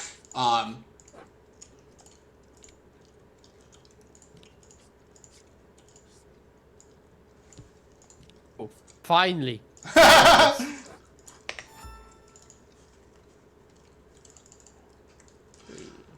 So now they only have access to 2 yellow, so if they do have double Akali... Actually, low-key, isn't this a hidden moment? Given you've got 11 treasures floating around. I definitely could have hit this here, yeah. That's definitely not bad, but my gut was that they were going to do something like this because they want to be able to use... they have access to cannon ability. So even if I, Edge of Night this, there's a good chance it's just going to get walked over anyway, because all of their units are at least 6 might, so this 2 on this 2 doesn't do anything. And I don't really want to fight on their turn with my 2 cards. Is there any value to... It's like, you wouldn't fight with Defiant Dance, but what's the chance they think you would? What's because, the chance? Like, they might still... They still might have to take it into consideration that you would fight with Defiant Dance, right? Yeah, no, that's reasonable. Make them scared. That's something not bad. Yeah. Alright, that's fine. They're pretty pretty low on mana now, too. So, like, if they cast a card here, Starcross is just not an option anymore.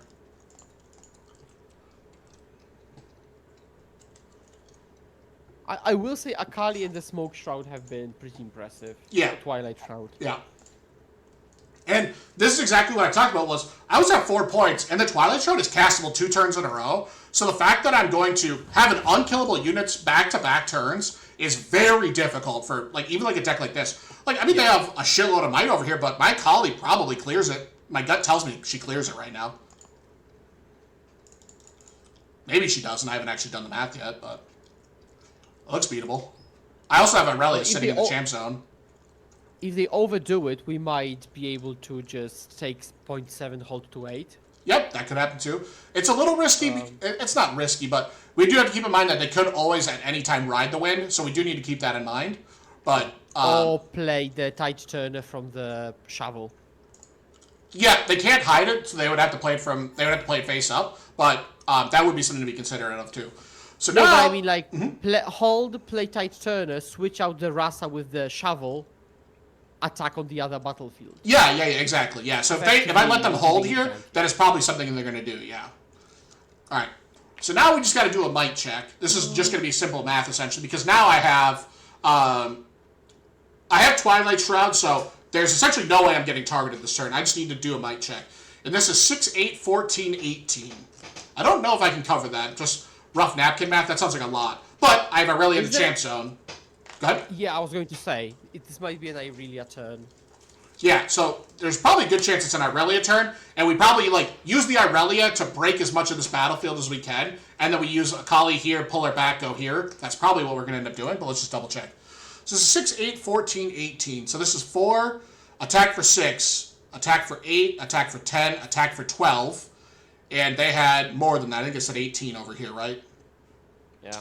6, 8, 14, 18. 18. Math time. Okay, so we could go play Irelia. That's 5. We at least have 4 mana. We go Twilight Shrouder. That puts us down to 2 mana left. And then we get to hold up On Guard and Defiant Dance. The problem is if I make that line, I might not be able to fully commit. Or I go, what if we do Irelia, put her here, that's 4, target here 5, untap 6, 7, 8, walk here, kill this. That's enough. That's got to be enough. And then I just need to walk here, ready this, come back. But then I don't have a way to ready again. Is that right? Because I go, play this. This is tapped then. Then I go here, untap this. I need to be able to come back, but I can't untap her. Okay. So I don't think that's an option. Can Irelia break 20 or 18? I do need to kill everything this turn. I feel like I have lethal. I just gotta figure it out. Walk here 6. I think I have to pressure this side first. Well, we could cash in Akali as an 8 once. Mm-hmm. Right? Just go Akali with Edge of the Night, 8, kill the big Rasa. Mm-hmm. Edge of the Night falls off, and then do the Irelia thing. Yeah. The only issue is that if I use Irelia as like kind of my last resource, or like my last queen standing, like she's opening herself up to getting rebuked, which is a little risky. There is also the option of like trying to just clear out as much as I can right now and then prepare for lethal next turn, but I really want to try to kill them right now. So, let's see here. What about walk here? Okay, so we walk here, on guard. That's 6, 8. We use this readied. Walk back. And then I can go here. That's not enough. I mean, if your opponent is Rebuke, you're in the morgue anyways. Well, not if I cast the Twilight Shroud in my graveyard, Joey. I have a Twilight Shroud in my graveyard. We might not be, yeah. Yeah. That's what I'm trying to figure out, is how do I get out of this? If I can beat them through a Rebuke, I think the answer is yes. What about walk here? I think, what if we go here for 8, kill this. And then I go this here, untap. And then I would be able to ready her, pull back, ready this. That's a lot of mana, though. That'd be 1, 2, 3, 4, 5. Sorry, tough turn. Oh, that makes sense. Yeah, my block covers my, yeah, I have a, oops. I have a, Ride the Wind in my graveyard. Or, not a Ride the Wind, a Twilight Shroud. Man, this is a tough turn. Not having boots, having this not be boots is really tough. Wait, what? Oh, okay.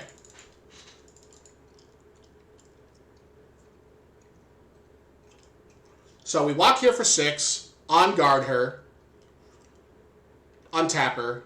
This is tapped. Go here, and that's 2 of my 9 mana. Untap this. Walk back. Use this. Send her here. That's 6, 8 from the on guard, 10 here. That kills this and this. That's not enough. It has to include this Irelia. You can't have that tough choice. You only got 3. Okay, buddy. I think I have lethal. I'm just trying to find it.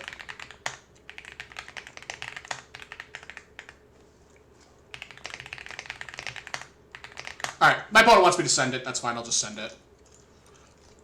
Alright, I think I have lethal. We can double check after this, though. Sure, yeah, let's see. Yeah, okay, so we go...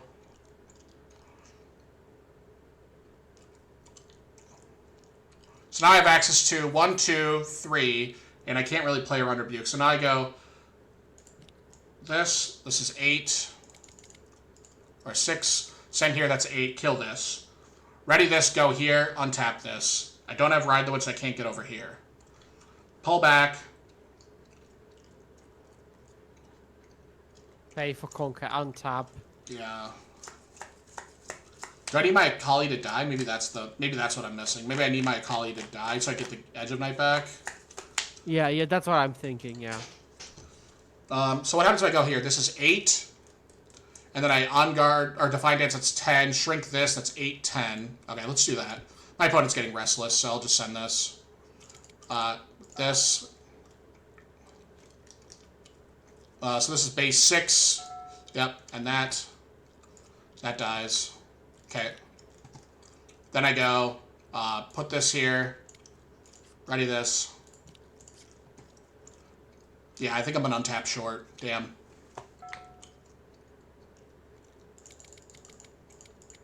But if that's so, we go left to have a... Yeah, I'm going to draw from Sunken Temple and try to draw, like something.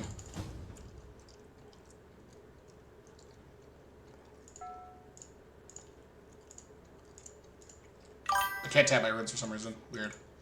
Alright. Ride the Wind, baby? Yeah, that's what I'm hoping to draw.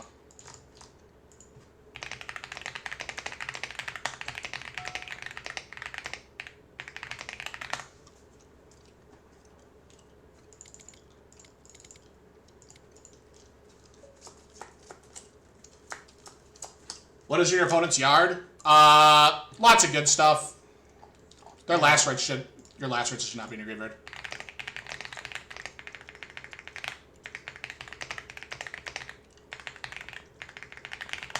Unfortunately, if they go like Rasa, Ride the Wind, it's going to be very annoying. Actually, any creature Ride the Wind is going to be annoying. Yeah.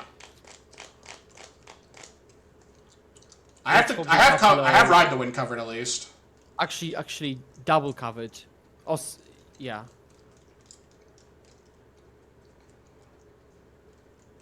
Why did they tap cannon? Oh, they want to go left. Yeah. Okay, sure. They flashing again. I can see flash too.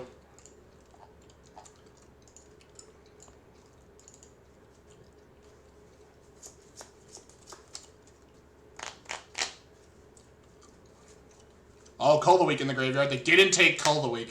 Holy shit, that cannot be good for us. Okay, well I just beat them with this, right? And then they Starcross me? Okay. Cast this, target this. That's 7. 8, 9. Kill your guy. And then I Starcross... Oh! Oh, man. Yep.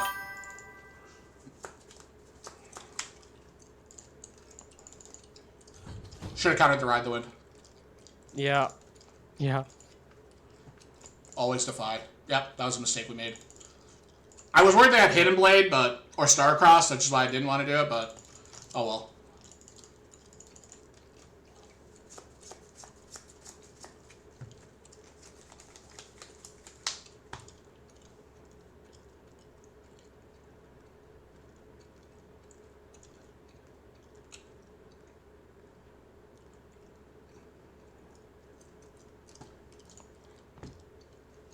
I do love that card, true.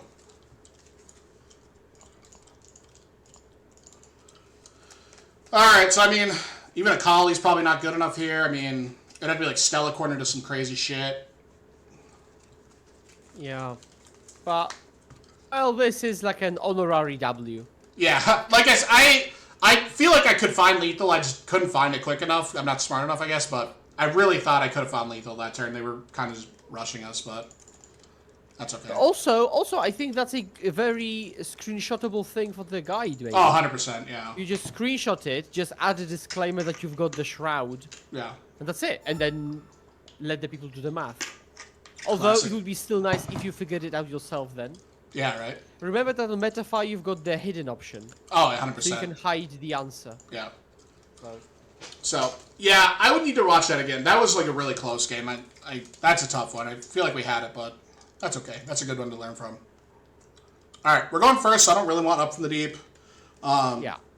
I do want Treasure Hunter. Twilight Shroud's great here. Winds and Ghost is not great. It's Do you fine. want Vexes? Uh, Because they've got the lines of play creatures right there, win them in. yeah, let's see how much we want to board out first, though, before we board it. It's fine. It's not super great. Defy's usually like kind of like premium spell on Ride the Wind, but they do have Switcher, which we always need to be careful of.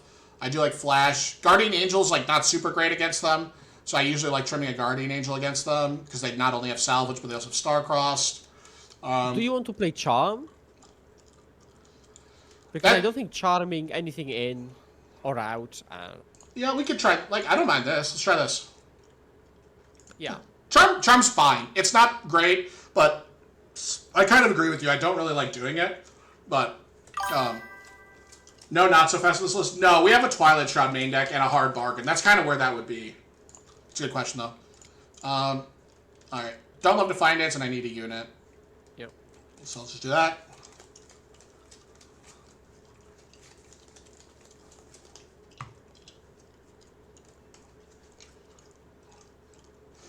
All right. How do you find the matchup, like kind of in general?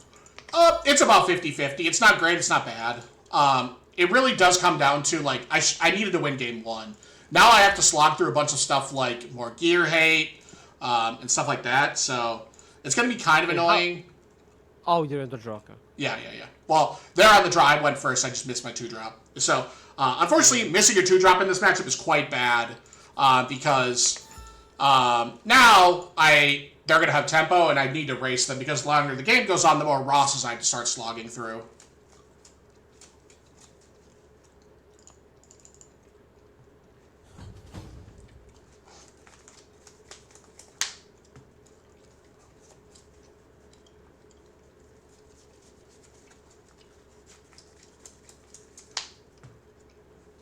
And you were considering Cannon yourself, right? Yeah, it's on my short list of decks I would play, yeah. Are you going to stream any Cannons, or...? I'm still playing. Okay, well, my opponent's going sicko mode. I'm pretty interested in Irelia still this week, but after this weekend, I will probably be playing Irelia a little bit next week, I think. Or Kennen next week, excuse me. Oh, yeah. Yeah.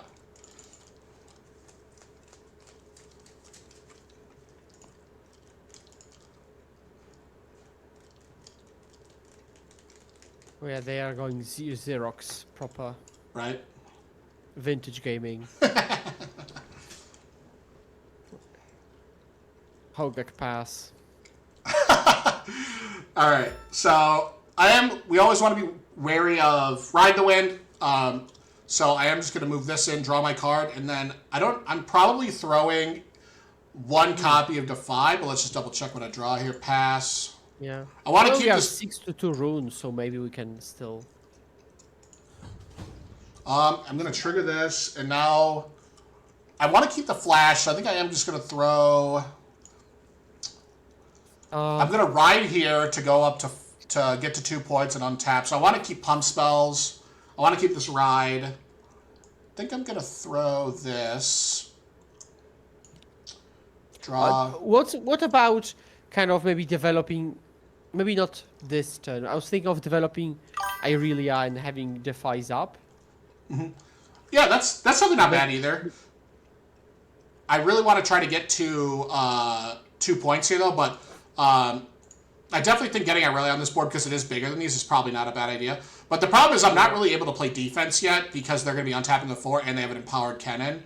So I'm not really interested in playing defense on their turn, which is the only downside. So, but I can see your gameplay style of really prioritizing the even points. yeah, exactly. And getting them as consistently as possible.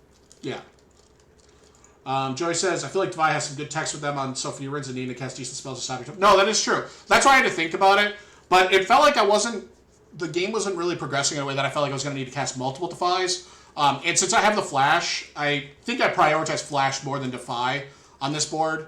But that is also a good point, though. Like, Defy is really good, but post board, with how many switcheroos and stuff like that are floating around, it's also a little riskier. Defy isn't as good post board. Because in theory, you could have also gone like Herder come in, Irelia pass, untap 2, score 1 point only, but hold up Flash. But maybe that's... Or hide Tide Turner even to switch out Tide Turner with Irelia. Yeah. Maybe play some defense.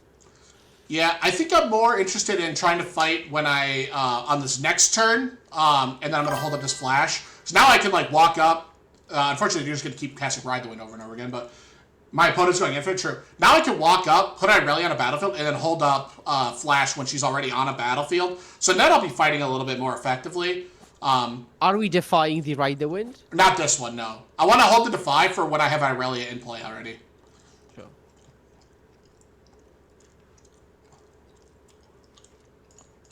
Unfortunately, my opponent is going sicko mode. They're doing exactly what my deck likes to do, which is ride the wind, get around. So maybe this is one of the reasons why maybe we should not have discarded the other Defy, because now we have to be very conservative with using the one we do have. That is reasonable too. I didn't know I was going to draw a bunch of units back to back, so I'm a little, like, that is, like, it's not bad, but it's just kind of, like, weird timing to just draw a bunch of units back to back, but that's okay. I can just, like, I'm not going to need the second Stella, so I'm probably just going to discard that. I like the second Defy more than the Tide Turner, or the Tide Turner, I think. Yeah, I mean, that's fair. In hindsight, I definitely like him more, that's for sure. And also, the opponent actually isn't actually infinite, because they keep banishing the right units, right? Yeah. So So I don't think I need the Stella, so I'm going to discard that. yeah. I'm going to walk here, draw. I want to draw off this Targon's Peak, or hit the Targon's Peak. Now, I can play the Irelia on a battlefield, or I can leave her in the back, or I can develop the Akali. And part of me is that I need to use the Irelia on defense this turn because of how big they're... they have 4, 6... I can use the Irelia on defense with, like, multiple pieces of interaction and then always keep the Flash in my back pocket. I think I like this. And then I like that. What's the best? I can hold up, like, Discipline is probably, like, my best thing to do. So I think I'm going to play this. And then I will plan on, like, probably flashing back the Stella and the Irelia, keep the cards moving this turn. And then this also has it so, like, I can cover, like, a hard bargain or something with the Defy if I need it. How about also hiding Tide Turner on the right battlefield? Oh, maybe that's better, actually. Hold on, let's go back. I actually like that, I think. Because, yeah. 3 units, free draw, Yeah. trickery. Yeah, I like this. Good call. Yay, contribution.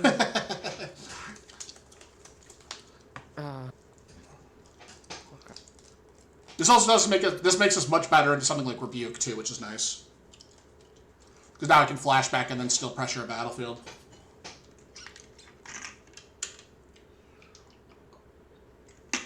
Given their insane opening, it's kind of okay. Yeah, it's not that bad. Okay, they burn. Did they draw? Why did they I think draw? they put a card in their hand on accident. Yeah, I think that's what they're trying to fix. All right. So they're going to make their guy 5. And now the question is, am I flipping this? And I think the answer is yes, because then it gives my pike backline text too. So I'll use this, target this. And then I could even untap her and then make her a 6, which I think I like. Oh. Yep. I didn't consider that. Just purely +1, right? Yeah, it's +1, yep. But the big thing is now I have, like, a little bit more might here. So, like, if they have, like, something like Ride the Wind, my defenses are a little bit better. They do have the Rebuke, but now I can cover it with Flash. So they did this deflect. So now I can flash this out, cast this and this, probably. This does save this. Draw a card. Now it's their 5, my 3 here. And now I think I can cast On Guard here to make my 5 their 5. Or do I want to cast Discipline? Yeah, I cast Discipline here to spend my mana. Sure, Discipline. Yeah, we're just losing the left one, that's okay. Yeah. Alright. They trade, right, as is. That's a decent exchange, I'd say. Yeah. Alright. Now my Irelia can walk here, and then I can tide turn her back and pressure the other side too, which is nice.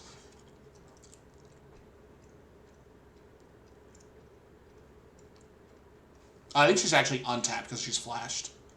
Yeah. They do lean a lot on those undefiable cards, like Rebuke and Switcheroo. Yeah, that's kind of why it's like when you're playing against Draven too, where like Defy has good targets, but it's often that the player playing the purple deck is gonna make it so that Defy is not as effective against us. So how do you Go ahead. Yeah, how do you play around these things then? Like the Defy and the Switcheroo? Yeah. You just have to try to keep them in mind when you're playing, and then know that if you leave yourself open to them and you get got by them, you're just kind of screwed. But cards like Hard Bargain, for example, on cards like Rebuke comes at a pretty big cost, and if they're developing units at the same time, it's often hard for them to have like Rebuke and hold up like have a bunch of units at the same time. It's just how like mana intensive that kind of stuff is. And now they're really okay. I was going to say they're low on purple, but they got double seal, so never. Yeah. They do seem to be low on cards, though. Yeah. So let's just not get out-tempoed. Yeah, but I mean, like, this is walking over this, and then they get another, like, stack deck or sleight of hand, or lightning rush. That's fine. And now they're at 6 to my 4, and now I definitely need to double conquer. But, luckily, Irelia is really good at it, so I think we're probably okay. Oh! Yo! Okay, that is... Alright, back to the drawing board. See. Oh! Sure, redraw the same hand. It's fine.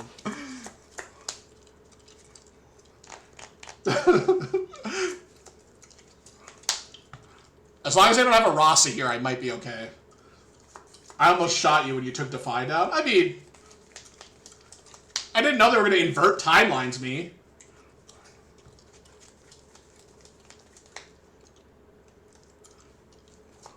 I do have a second Rasa.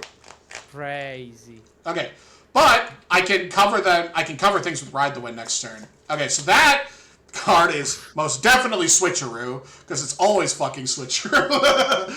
Oh my god, double hidden card! Holy shit! Okay, they're going proper all in. Okay. They're going fucking sicko mode. Is what they're doing.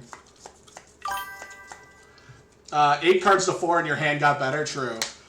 So now I walk here. And what? We need to be careful of... I mean, the problem is one of these is Switcheroo, one of these is Tide Turner. And we need to try to figure out which one is which. How about we start with Herder that's decently sized? Yeah, so that's actually probably not bad. I can walk Herder here and, like, cast On Guard. Like, that's probably fine. And then see what they do. And then if they do nothing, then I Boots her and move her here. And then I can park... Wow, they can't deflect. They can't deflect. Oh, they can't deflect. You're right. Good call. Alright, Wow. Okay, I've never had that come up. So that means it's definitely at least one, if not both, are Tide Turner then. And Can I be Tide Turner on a 10? And the answer is probably with this Ride the Wind. I think it also might be spells, but they missed. That they can't play Deflect, possibly.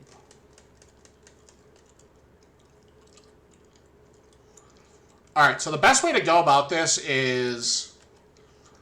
I want to spend the least amount of mana and end up in the Targon's Peak this turn. My opponent's just... Now they're doing all kinds of random shit. Could just be Hidden Blades, that's true too. They could Hidden Blade their own guy. Alright, so now we definitely need to make a move, and that is going to be... Walk here, cast On Guard, make my girl a 7, untap her, make her an 8. That is beating a Tide Turner, swapping this in. So we'll do that. And well, them adding the Rasa is better for us, isn't it? I think so, because yeah. we wanted to have a big turn of ours anyways. Yeah.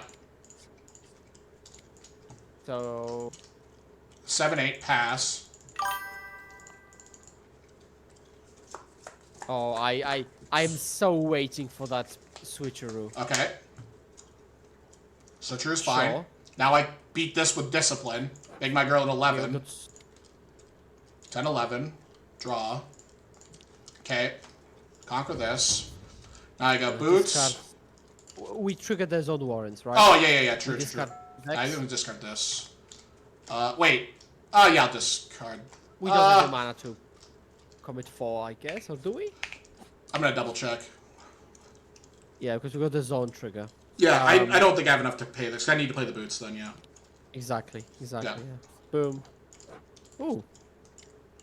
Boom, 12, boom. 13, 14, and that's 6 to 10. If this is another Tide Turner, that's fine. Pass.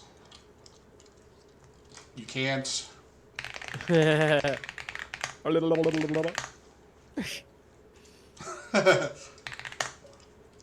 That is...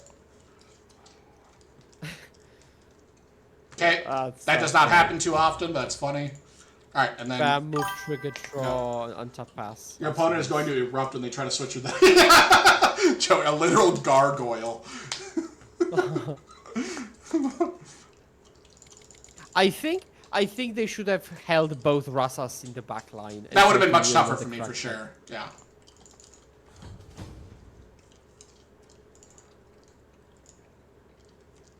They ditch cool. Bitch. Got him. Wherever. You don't get to ride Doesn't the matter. Alright. Okay. Alright, so now we're going second. Oh, go ahead. And this was they had the crazy opening as well, and we missed the 1-drop. Yeah, I didn't have a 1-drop. That was game, still the same game. Yeah. Crazy. Alright, so to be clear, also last game they showed us at least 2 salvages, which is something that I want to be considerate of this game, so I'm probably just not going to have Guardian Angel in my deck. Well, that was a Tide Turner losing the game. That was true, yeah. I don't really want the Guardian Angel in my deck. I'm okay with Boots still, because Boots giving me 1 turn of ganking is usually good enough. And I'm boarding in the Tentacle, so I'm okay boarding on a Treasure Hunter. Now, is there anything we don't like? I think everything felt pretty good. I like Edge of Night with our Tentacle plan. I think I'm just going to send this. Alright. Oh, Veiled Temple. Veiled Temple. Alright. Very good card in the matchup. When I conquer, you may kill a gear. Yeah. Oh, it's just conquer, neutralize. Yeah, exactly. Conquer, pop their seal, pop their last rights. Oh, okay, that's very good. Okay. Yeah. They stone rain themselves 15 times in 3 turns. I would believe that. Boom. The nuts. This deck has been feeling clean today. Right? I'd say. Oh! Very nice. All right. And So- like, there was this one game where Edge of Night would have been better as something else, but we already maxed out on the other boots, so it doesn't matter. Yeah. It was pretty, I guess, decent as a 0 mana +2 equipment. Lingering Soul is insane in 2026, true. Alright, so we have to be kind of cognizant of what this turn could actually do. If we walk our Tentacles up and they go like... They have Ride the Wind in their graveyard, so they're going to probably walk their Cannon here, float a power, ready this with Veiled Temple, and then use the Cannon to cast Ride the Wind, get here, kill both our Tentacles, So if I play this Adaptatron in the backline and I don't cast a spell, there's a chance I lose the Adaptatron. So I do need to kind of be considerate of that. Now, conversely, I could play the Adaptatron and just send it in and kill the seal, but then their 6-might cannon kills my 4-might Adaptatron, and I'm trading an On Guard for pretty much just the seal. Well, but can't we go walk in, Adaptatron, hold up Defy? Well, I can't use the Adaptatron this turn if I can't kill the seal unless I pay all 5. Okay, go ahead. I know. I mean, just backline Adaptatron, walk in with the tentacles, go to 2 pass, and defy any shenanigans like Ride the Wind. Isn't that crazy? No, I could. Is that crazy? Yeah, so the only issue with that is we're post-board now, and they already have access to 1 cull, and I am concerned that they might just have 2 cull. Like, if they have 2 culls next turn, it's kind of bad. But, yeah, you know, so, like, if I don't really think there's a reason to score twice, I think I like playing Adaptatron and just passing. What about develop a backline unit and let them ride for basically nothing and waste mana for a point? I mean, that's kind of what I'm trying to figure out is, like, I could just keep my tentacles in the backline, play around the Cull of the Week that's essentially face up, and then I have Adaptatron next turn to kill the seal. Or, that's reasonable. Yeah, I could also play the Stellacorn and then haste out the Adaptatron next turn, which might be slightly better. But I think I'm going to... My gut is telling me to play this. Because yeah, let's do that. I need this Adaptatron to connect once or twice to get it back, like, to slow them down. True will cannot be defeated. Although I will admit that I'm not sure how reasonable it is to play around a double call. But maybe it is. I'm still not sure. Like, I'm still working out how much I want to play around stuff in this game. Yeah, no, it's tough too, because like it is kind of scary to like just jam my guy and play around double a call. But if they like the adage I kind of use in this game is with how common I think I'm just letting this go, that's fine. With how small decks are, if they're playing multiple copies of this card, they're pretty likely to find them. You know what I mean? Yeah, that's fair, yeah. Yeah, that's the only thing I'm concerned about. So, like, when I can play around things, I want to try to play around them instead of taking risks. It's not that risks are bad inherently, it's just you find cards so quickly in this game that it's, like, you kind of put yourself at a detriment by playing into something that you could have played around. How would you evaluate the straight of Pickpocket in the Diana versus Kenna matchup? I'm considering it since my list runs 3 Matriarchs of now.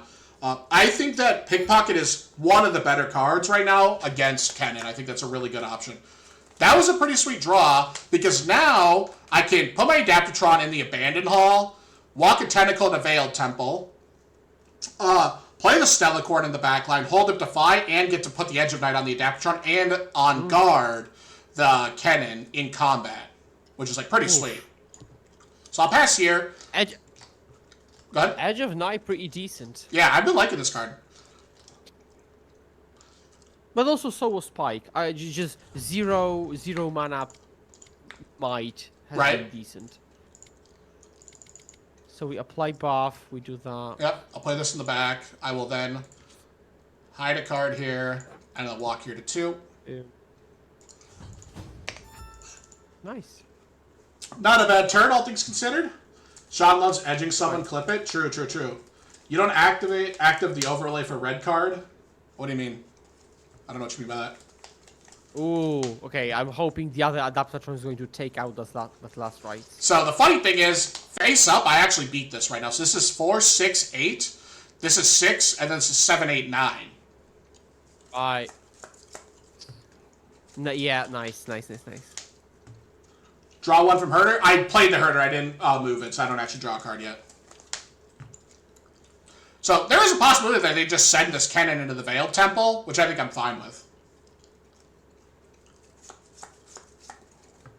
Yeah. Their rosters are pretty expensive though. Yeah, could they go like Fizz into something?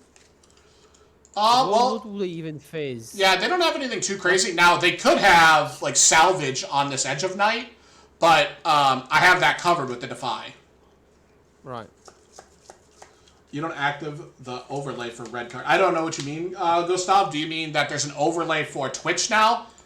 I didn't know that if there is. I did not know that existed. That's pretty cool.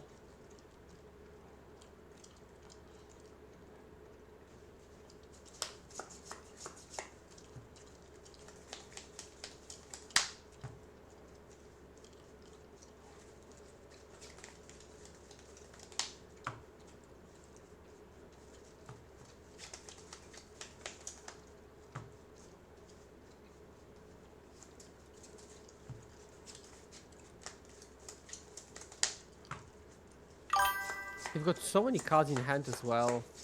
Yeah. In another stream, we can read the card when you put the mouse on the card. Yeah, I don't know what... if you can figure out what the name of that, like, extension is, I'll get it added to my stream. I did not know that. All right. Sorry, Skura. What were you saying? I was saying that they've got so many resources, like so many cards and stuff. Right.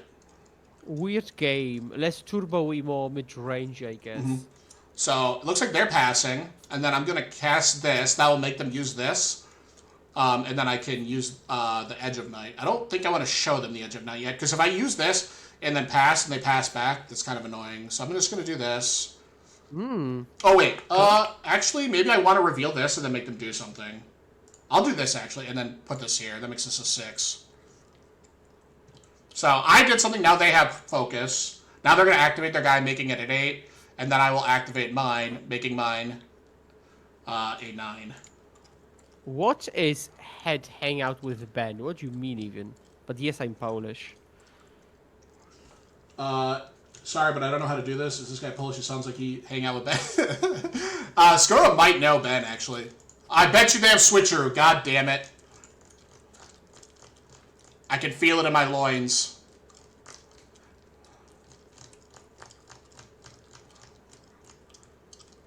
They're reaching for a card. I don't like it. But double purple dish, that's... Ooh! Got him. Nice. Hell yeah. I will piss myself I'm right, and he does know Ben. Do you know Ben, Amgar, Skura? Ben... Oh, yeah. He was in Poland. Yeah, that's who Joey's talking about, yeah. He's our friend, yeah. Yeah. Alright, so if I want to just back my stuff off. I don't really need to get too crazy here. Just move this back. I can move this back. Now the question is, do I want to move the Stellacorn around and just draw a card? I could like walk here, ride back, move back. I don't really like that. I think I just want to play this, and then I can use... Yeah, I think I'm just going to play this, and then I have the Ride the Wind. The nice thing is if they like move this Nocturne in, I can actually use the Ride the Wind in combat to go to 5 and blow up this Last Rites in combat too if they tap a little low. Oh my, that's nice. Yeah. The only bad part about that is that they could match my Ride the Wind with their Ride the Wind and like follow me. So I don't want to do that unless they start tapping really low. Okay, that's fine. But they paid mana for them, right? Because yeah. They tapped 4 mana, 2 for each, and then that's fine. Yeah, 2 mana and then double purple for both. Yeah, that's definitely fine. They're going to 4. I'm going to untap and go to 5/6. Do we not want to? Oh, it doesn't matter, right? No, I'm just going to untap and kill it. Yeah, I want to keep this as like a kind of like a safety blanket. Do I have a link for my deck? Yeah. I will pull up a deck list for my deck in a second here. Just give me a minute after we finish this game 3. So I'll go here. Kill that. I go. And then I'm probably going to stack. I want to stack somewhere. I think I want to leave. I want to put everything in the Abandoned Hall, probably. Why do we want to stack, though? Why do I want to stack? I don't necessarily need to stack, but I want to move the Stellacorn this turn. And if I'm moving the Stellacorn this turn, I don't really want her by herself over here. Because if I move her by herself, they can just block this over this. Go ahead. I was thinking, like, walk in for the 6th point, like, with Tentacle, Adaptatron Pass, Ride the Wind that away, and then have the all-in turn next turn. Although, drawing cards with Stellar Horde would be nice. Yeah. I don't want the game to go too much longer because they play... it's not that I'm worried about Baron. It's just like they have like a kind of crazy endgame loop, and now that their Rosses are starting to cost 0, the game gets a little bit harder from now on. How about Tentacle right for the point, but Stellar Horn left? Yeah, my plan is to just do this, and then probably put all 3 of these over here, or maybe even leave Irelia in the backline, but... I would leave Irelia back. Yeah, I'm definitely moving this, drawing. And now actually what I can do is I can even play the Tentacles from the backline and then hide this too. Oh, that's nice. Yeah, so now I can do, I probably want to leave up, like do one of these. And then I can play this. Oh, you remembered about them. That Yeah, is and then impressive. do this. They go here. I will banish this, and then I can hide the Tide Turner. And then On the right. I think I'm going to hide it here, and that will Right. prompt them to move like a Rasa here, and then I can use the Irelia to ambush them, hopefully. And this leaves me up with 4 mana worth of spells, and I can play her on Hard Bargain now. Yeah. And now every spell I pump is also going to pump my guys over here too, which is nice. I will say, okay, we'll probably review it later, but I will say Yeah. that hiddens have been impressive today. Oh yeah, hiddens are just... In this game in general, hidden is like one of my favorite mechanics. It's just very fun to cast hidden cards. Yes, I really do like that they ported the "you activated my trap" card. Yeah. It's also funny too, because like some trap card, like some hidden cards are just like a dude, which is also something I really like. Like, you know the card Pocket Cub? I do not know, no. It's literally just like like a fox or something. Like it's just like a fox dude. I don't even know how to... It's just a just a bear, 3-mana bear. Yeah. That's all it is. Yeah. Vanilla. Yeah. All right. So I'm gonna swap my Adaptatron over here, and then that will let me kill a Rasa. I'm not gonna move my Irelia in. They're passing, so I'm just gonna reveal this, swap this, move this here, and now I have 7. And I'm just gonna kill a Rasa. And that way, my Irelia next turn can pick up the Edge of Night. Right. That's nice. Yeah. Yeah.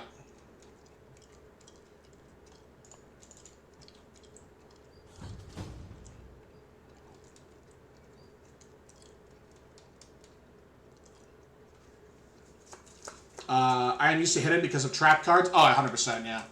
It's just a really fun mechanic, and like I'm sure as the game goes on, the more hidden cards are going to get into the game too, and it's just going to get more and more like, oh my god, like if they have Tide Turner, like it's like class. Even in this match, it's like, well, if they have Switcher on Bone, but if they have Tide Turner, I can beat that, right? Like that's just a lot. I think that sub game is just a lot of fun.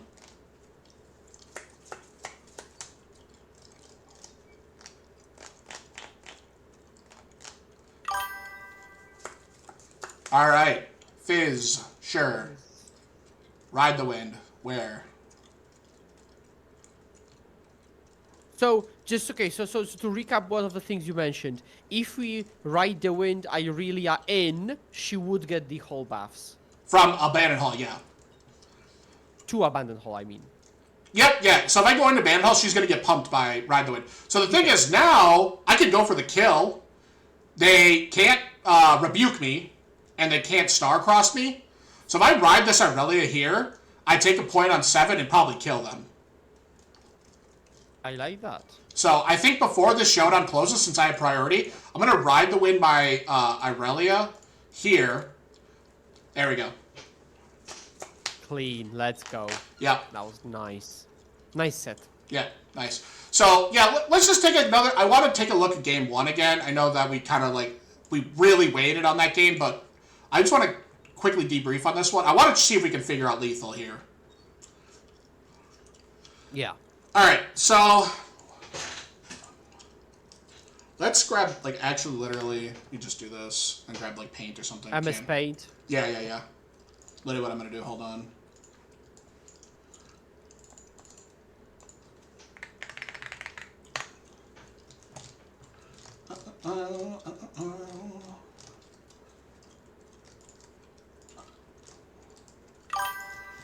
Alright, projects.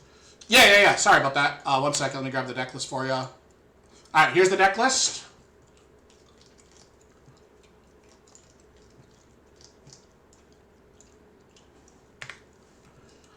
John is doing math. Get him an abacus. Yeah, so Gustav, that's the deck list. This is what I've been really liking right now. The Edge of Night, been great. The Pike has been superb, I would say. Alright, so... Send the code. Alright. Let's just take a quick peek here. And so, the relevant cards in our graveyard are Twilight Shroud. I remember we had that. So we have a Shroud over here. That's great. So we can play pretty safe this turn. I just screen... Yeah, you can screen cap it. That's fine. Alright, so... what do we have here? We have send this here for 6. There's 18 on the left too, so it's 8, Yeah. and that's it. Yep, 8. And 10, what we 18. are considering playing around is a rebuke, Yeah. right? So- Because there's a big question: can we play without and with a rebuke in consideration? They could also switcheroo too. I guess I didn't even. Could they? If Yeah, it's 2 mana, right? right? 2 mana switcheroo. I'm dumb, I guess. No, you're good. So we need to play around these 2 cards, switcheroo and rebuke. Yeah.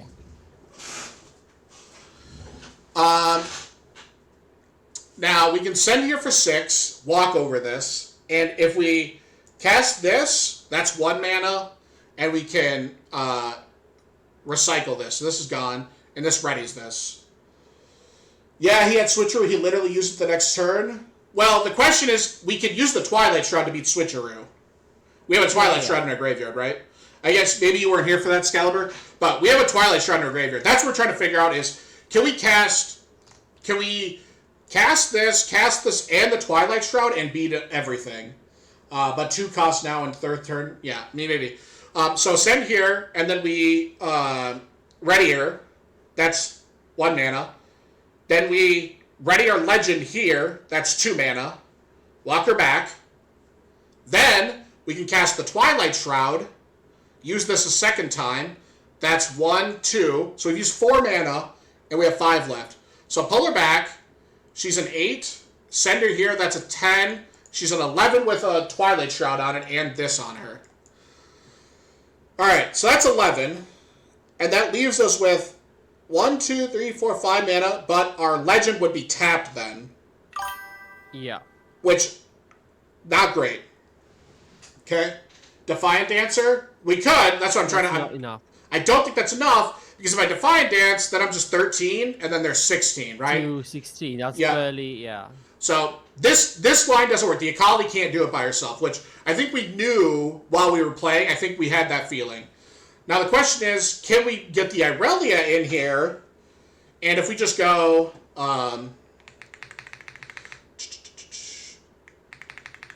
so if we have Shroud, they could have Rebuke. They have Switch. Right? So now if we start by sending the Irelia, that's 1, 2, 3, 4, 5, right? The turn has to probably start with Twilight Shroud on the Irelia.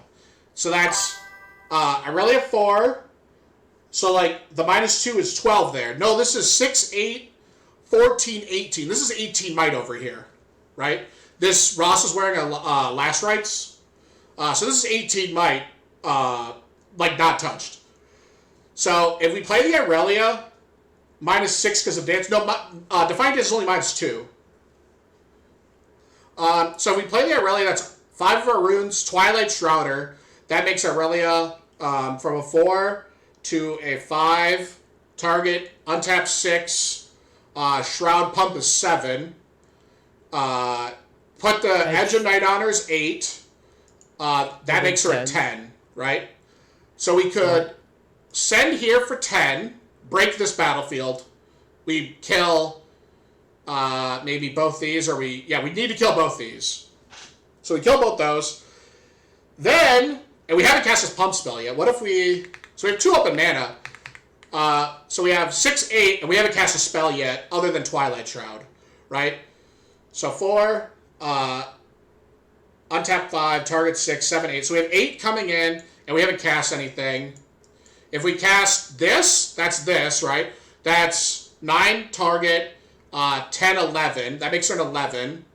This is 14 to their 16 still.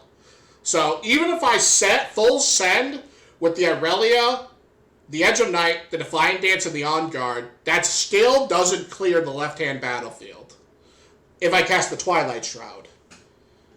If I don't cast the Twilight Shroud, I get access to another Irelia untap, another Blade Dancer untap, which does open up Akali getting into combat a second time. So we could theoretically just not play around any of these cards, right? We just don't play her on Rebuke, we don't play her on Switch, and we just go here, spend 1, be On Guard and untap our Akali, walk back, put her on the edge of night, send her here, that's 6 here, 8 here, 10 from that, kill these two. This battlefield's cleared. These two are gone. Then they have, then they have 8, but then my Irelia Legends tap, so I don't have access to this. Setting rune ready for next. Go ahead, sorry, Skura, what's up? I don't remember what we did in practice, but now thinking about this, I would probably just go Shroud on Akali, walk right, maybe even add Irelia there, and go for the hold with Defy and spells up. And I don't think they can break it. Right. Through Defy. Okay. Complex, that's what we're trying to figure out is, can we beat either of these cards? Like, we almost know for certain that they have Rebuke or Switcheroo, and we're trying to figure out if we can beat them through Rebuke or Switcheroo. If the answer is no, what Skura is saying now is maybe instead of making this play, like trying to break this battlefield, we just send this here, and then we have 4, 8, 10, 12, 14, 15, 16, right? We have like 16 defense on this battlefield, right? So it's this 16 versus this, and they're going to have 7 runes. The problem is then, I don't remember if maybe we can check, but depending on what's in their graveyard, if they have like something like Ride the Wind, that becomes a lot more problematic. So what did we end up doing here? I know we lost this game. I think we ended up like half-assing because our opponent was like, oh, you don't have... yeah, we just were sending it in. Yeah, I didn't get to finish thinking, but I think we just ended up like sending it. I even like tanked on it for a while, so I was like, I really want to just sit here and think about it some more, but looks like we just end up sending it.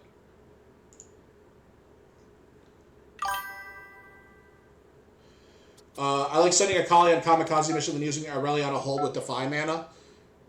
Yeah, that's definitely fine. There's nothing bad about that. So we end up killing the Last Rites unit and something else with the Defiant Dance. And out of everything, that's probably like one of the weaker lines we could have taken. I think I like your line, Skura, of you just say, fuck this battlefield, and then just run everything over here. I think that's better. Can you show me the spot again? I'll screenshot it myself. Yeah. Or just clean this maybe from... send me the screenshot or something. Yeah. I want to send it to some other guys as well. Yeah, so how far... You want me to go back further? Yeah. To the okay. initial position, which is this, I guess, yeah. Yeah. Okay, I'll screenshot this. Yeah, perfect. For myself.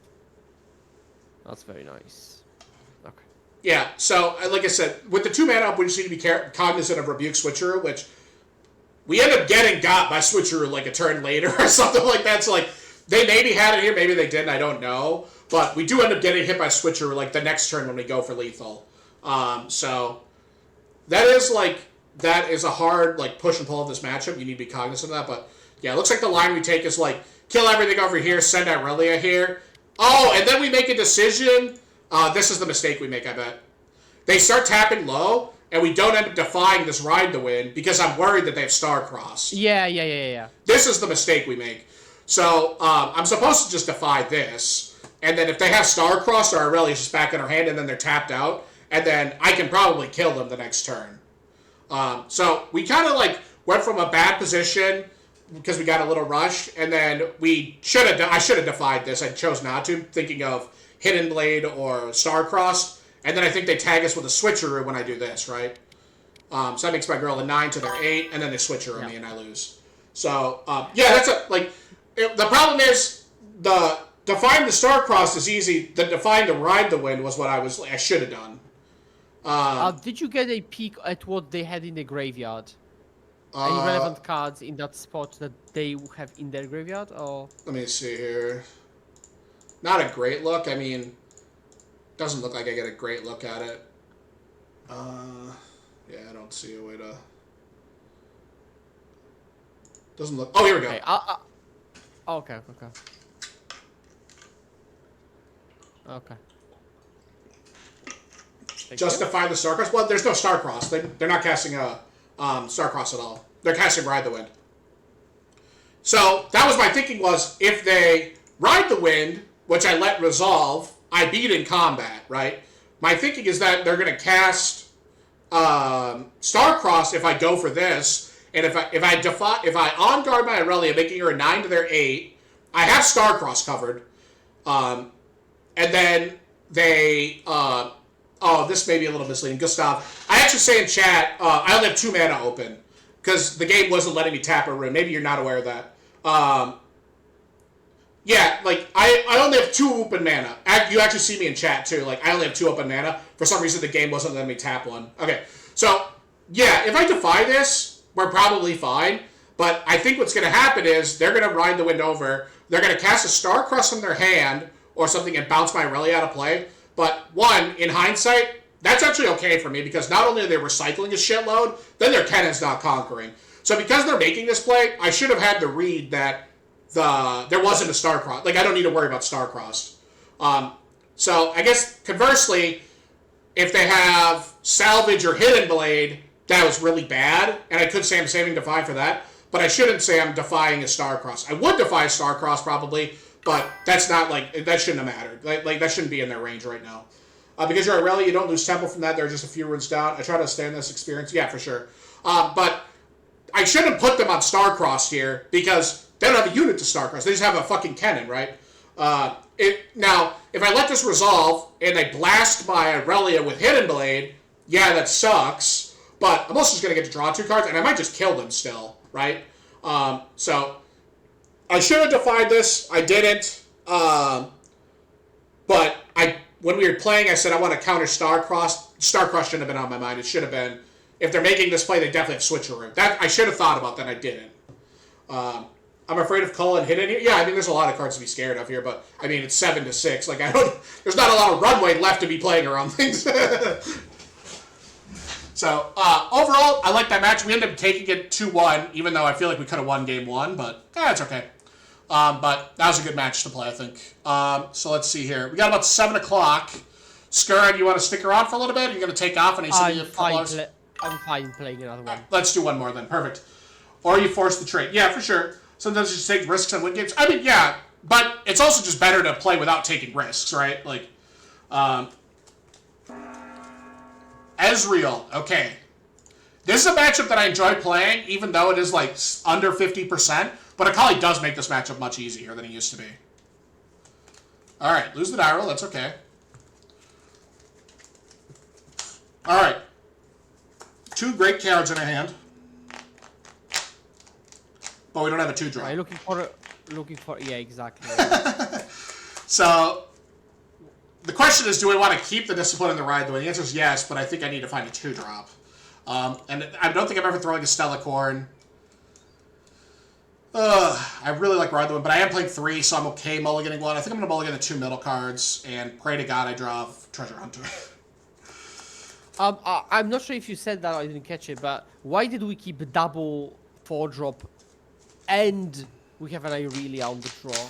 Like, that's so many expensive creatures to keep. Yeah, so the thinking is that if the game is going to progress like a normal Ezreal game, in your veins, yeah. If the game is going to progress like a normal Ezreal game, they are going to pack discard me, right? And right. I really want to find a proactive card to play, so I'm definitely full mulliganing. And yeah, I could have thrown a Stellacorn, but Stellacorn's pretty good in the matchup, so I'm not that excited about mulliganing it. What the hell? They're just tapping out for a 4-drop? What 4-drop? Anyway, I'm not really that excited about mulliganing Stellacorn against the blue deck, but it is something I can do. So now we're in a situation where, like, what card do we want to throw away? And, like, Discipline is kind of, like, the more redundant card, but we did just mulligan 1 to the bottom, and I don't really want... Let's see here. Yeah, it's kind of awkward because I would like to go probably like Hunter, hold up Discipline, but it doesn't line up with anything ever. So. Yeah, so I mean, my gut is probably that we just want to throw... it feels like heresy to throw the Stellacorn, but I almost feel like I should. Ditch Akali? I don't think there's a world where I ever ditch Akali. The question is, am I ditching Stellacorn? Akali is our best play, right? Because it stays alive the full cycle. Yeah, they have very few ways to get it out of play. So if I'm keeping the Akali, I feel incentivized to keep the Flash. So because of that, I want to keep these 2 together as long as possible. I'm going to throw the Discipline. Yeah, I do the same. So now, whatever card I'm going to play, I can't play 2 cards, essentially.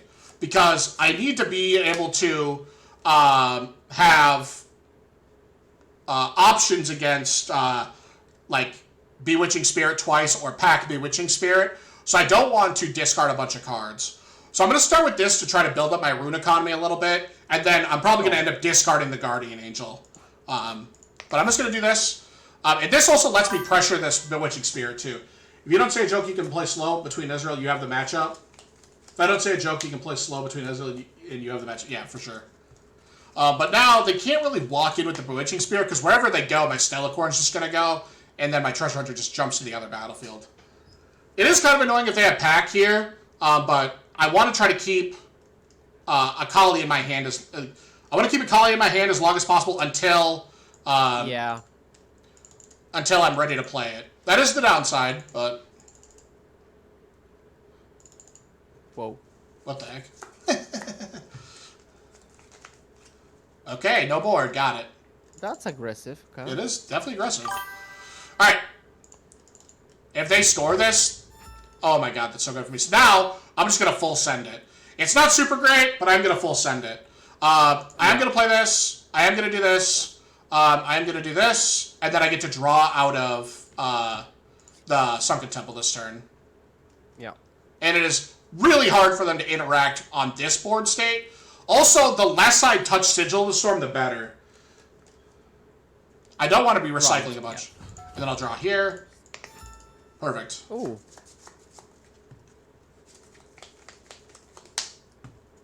What do you think of this matchup in general? So, without Akali, it used to be really tough because they play not only the purple spells, but also, like, they sometimes play main deck Gear Hate. So, like, even, like, situations like this where, like, Guardian Angel's good, but it's also, like, not that great on this board. But depending on how much Gear Hate they have, changes the matchup a lot. But it looks like he's hovering my Guardian Angel, which makes me think he has Turn to Dust. Ezreal is not fun. I think the matchup's not great. I don't think the matchup's great by any means.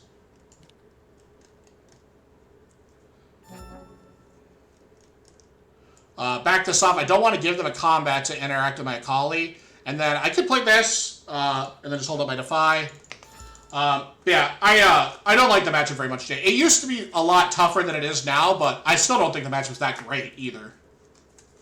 What does Ez offer against? Yeah, so do you know what the card Pack of Wonders does? Yeah. Okay, so they're just going to make me discard my hand is the problem.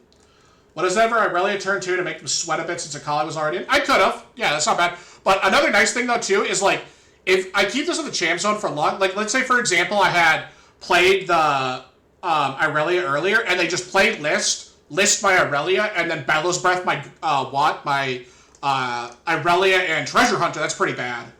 What do GA? It reanimates a creature when it dies. I beat Brady Kid earlier today, so I'll stop every other else on the planet. Fraud deck, true. I mean, there's no reason I don't play it anymore. So, I mean, this is a card that's, like, really annoying to have to play against. Yeah, so now I'm just going to end up discarding all my cards. I should have fucking... Yeah, oh my god. asking... I was watching chat. I should have fucking defied the Bellows Breath. Oh my god. Watching chat, sorry. I should have just defied the Bellows Breath. That would have just been so much easier. Conquer here. I wanted to ask if you know what Ezreal suffers against. Like, what does it have bad matchups into? What does it have bad matchups to? I guess that's a good question. I don't really know what its bad matchups are, but, like, you would have to look at the data, but I bet that, like, Master Yi is not particularly great, even though that matchup, like, is all about just answering their dudes. But Ruin Runner plus Punch Burst is probably really tough for them. I'll check. Yeah, I know that we were looking at it last night. As dies the NASA, I mean, sure, I can see that. Okay, 36 into Irelia. Yeah. 36%. Mm-hmm. Right. So this is 5 into my 5. I think that's fine. I'm okay trading here. If they have Thousand Tail Watcher, I have Flash.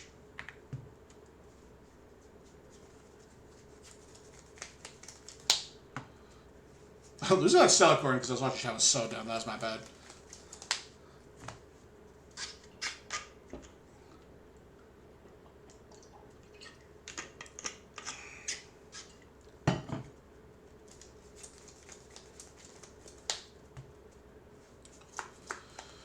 Alright, so this is the game we're playing, which is definitely fine. Now the question is, do I want Flash or do I want Hard Bargain? And my gut is that I want Flash over Hard Bargain.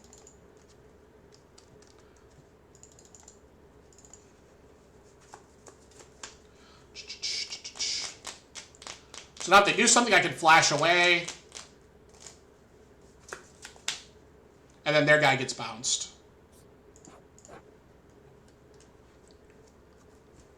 Yeah. This is why Flash is just busted in this deck. Now their guy gets bounced. In this matchup, I would always put the gas on Stella. Yeah, I should have. I just wasn't paying attention. I was just playing really poorly there. I was watching chat. I should have defied the Bella's Breath. That's back in their hand.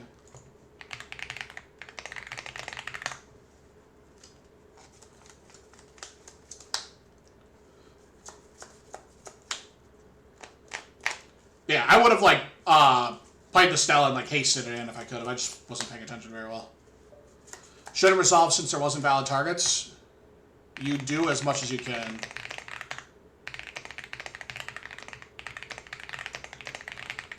I think they would. Their guy would still bounce. Does someone know that for sure? I feel like that's what would happen here. I also Yeah, that's so. Yeah, that's what I'm telling them. Yeah.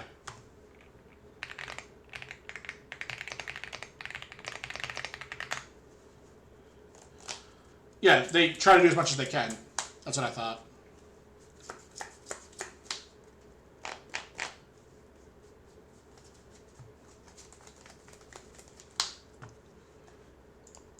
I mean, they're probably just going to replay it anyway, but...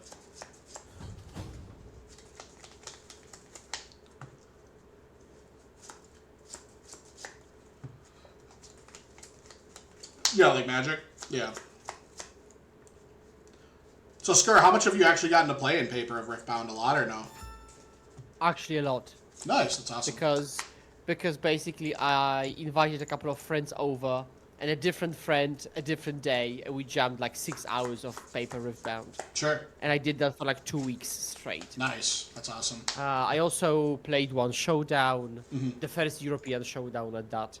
So yeah. And that resolves to And 6. we'll be playing Barcelona, so. Sure. Awesome. What are you playing in Barcelona? Have you decided yet? Yeah, I'm sticking with Lilia. Sure. And then there is a very, very high chance that the moment I leave Spain, I will not touch Lilia.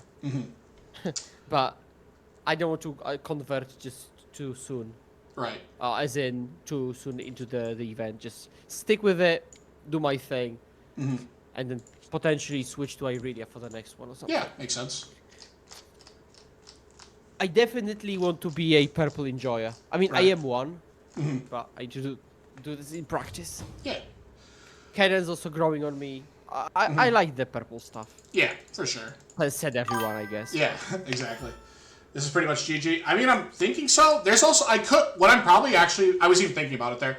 I almost considered readying my Irelia, charming, or disciplining my colleague, just cycling and then blocking back again. I just kind of want to see more cards, so they're just going to make me discard my hand anyway. But now this time my colleague's not in the back line. So that is kind of a bummer, but I don't think I'm going to need the charm, so I'm going to throw that. Casting the Discipline doesn't really do much here because I'm going to just lose whatever... let's see. Does this do anything? This is 5. This is on Targon, so they can't do anything here. So I'm just going to discard this. That's fine. You're a blue and green guy, but complex beside. Yeah, I mean, there's just so much fun in this game. There's so many fun things to do in this deck, in this game.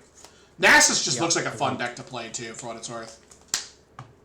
I mean, I'm having a lot of fun with Lilia. I just think that I would have even more fun playing Flashes and Ride the Wind. Let me tell you, Skura, Ride the Wind is a hell of a drug.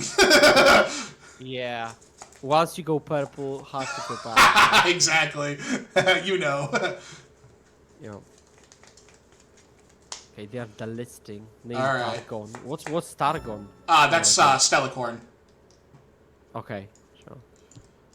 I'm just going to play this. I don't really want to hide it anywhere.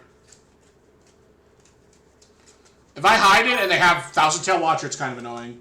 Like Glass, but she's too weak. Sure. Yeah, that's fair. Renata Glass gets, like, kind of poopy, sadly. Any thoughts, tips for the Kennen matchup? Feels like they go too fast too often. Lear Loco, if you watched literally an hour ago at the beginning of stream, I think it was the last match I played. So, definitely a lot to learn there. The matchup is, I would say, 50-50. You have to learn how to play it. The big thing is I'm playing 3 Ride the Winds, and Ride the Wind helps a lot in that matchup.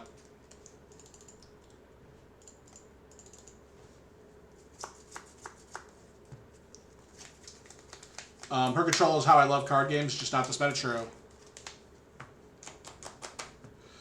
Oh, he's gonna make you Yeah, he made me discard the Irelia. Yeah. Gotcha. We'll check out the. Yeah, for sure. Like, there's literally the last match we played. It was a very good 3 games. I punted a little. I didn't punt, but game 3 was really close. Where I think I couldn't find lethal, but there might have been. I still haven't figured it out. But game 1 was really cool, and then we got game 2 and 3. Nasus, Irelia, and Akali are a fun time. Oh, 100%. I mean, I've been playing Irelia since release. I love this deck.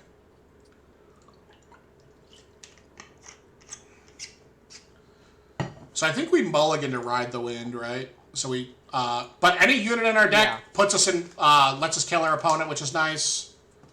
We've got the Akali redraw as well on second tempo. Exactly.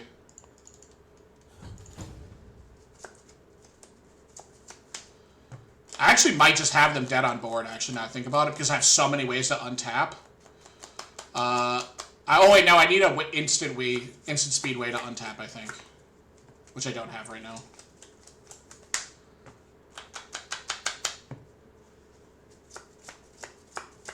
Okay. Which one? This is game 1, right? Yep, game 1. This is what I mean. They do play some gear hate.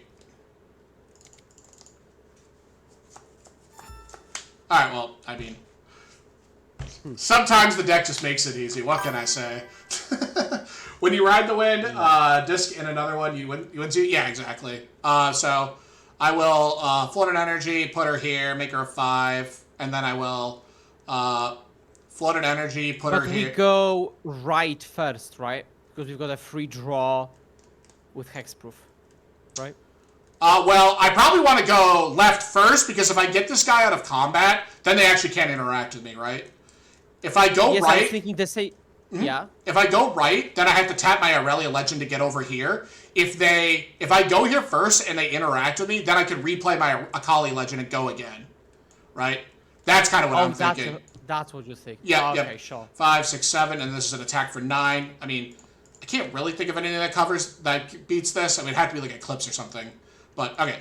Draw that, and then we draw here. They're dead, but that's okay. They don't know that. And then I play this. Purple, green. Twilight out. Ready this. Pass here. They're dead. Yeah. So, yeah, so the reasoning was I go here first because if I lose this combat and my Guardian Angel pops, I get another shot at going in. Then I could go, if I lose this Sunken Temple battlefield, then I go here, ready my Irelia Legend a second time, or like ready my Irelia Legend, and then I go here when I'm a little bit bigger. But I don't think I was getting out. Like, even if they had like something crazy like Eclipse, I think I was still beating Eclipse. So, going second, we do want our Up from the Deeps. I think you just die to instant speed gear hate. What, to like Guardian Angel? Like what? Like on what? Except there's not a lot of instant speed gear hate in blue purple. I don't think I was dead. I mean, acceptable losses, but I could have just sacked like my Edge of Night or something. Like I was fine. He only had 2 energy. Yeah, I mean, at 2 mana, I don't think there's any instant speed that I would think of, right? Well, I may adapt to Trunks. I want to be able to pressure boots or pack. Excuse me. Now, the Vex is like a fine card in this match. It's not bad. It being another deflect unit is pretty appealing, but if I clog myself on 4s, there's just going to be a chance like we had game 1 where I'm just going to have to make a lot of decisions on like what to cast when. So I need to be careful about not playing too many 4s versus 2s. So let's double check what we're trimming first. Guardian Angel, almost always going to be very bad against them post-board just because of how much gear hate that they have. Not only do they have Turn to Dust, but they also have acceptable losses if they want.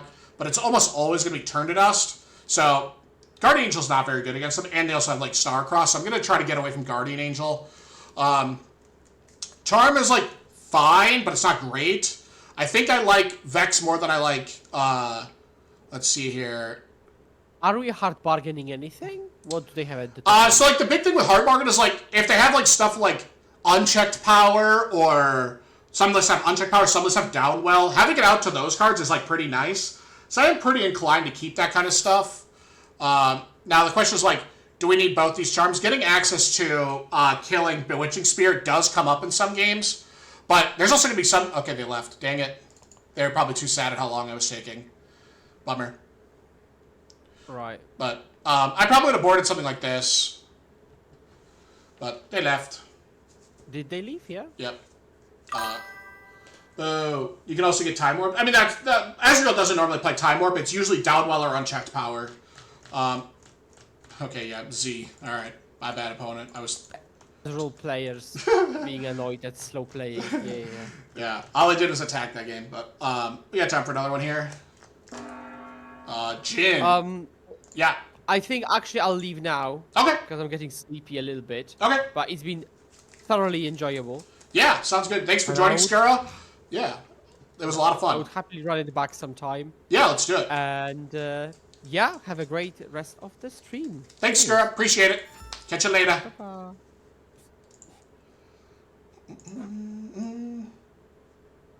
Yeah, that's fine.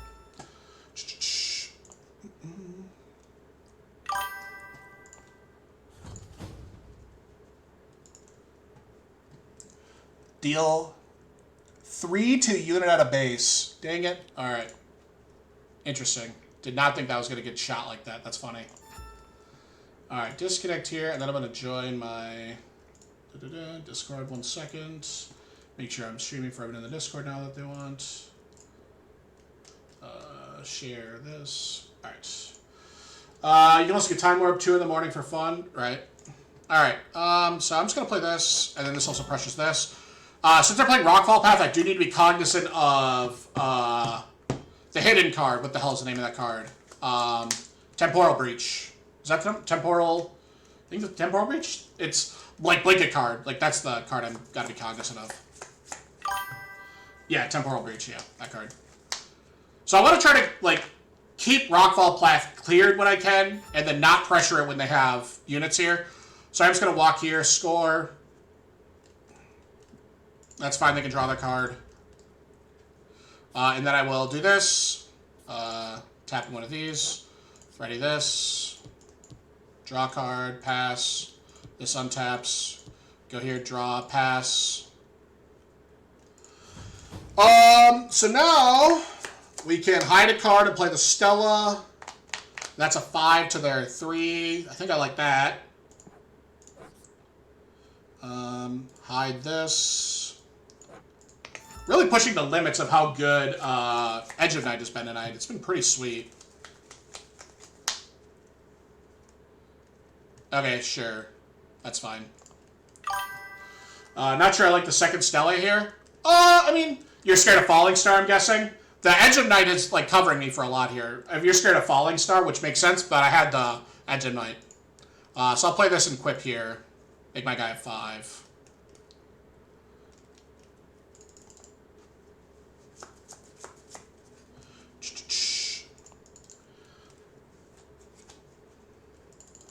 I'm scared of whatever would prefer to keep option. No, that's fair too. I mean, there's also the argument too that like my Stella Court in the back line isn't really going to be moving too much. I think I'm just going to let this resolve, and then I can use the fault. I can use the On Guard to protect this backline Stella. I don't think I care about this sprite. That's fine. So now they have 6 to my 5. Now I cast this and blow them out, hopefully.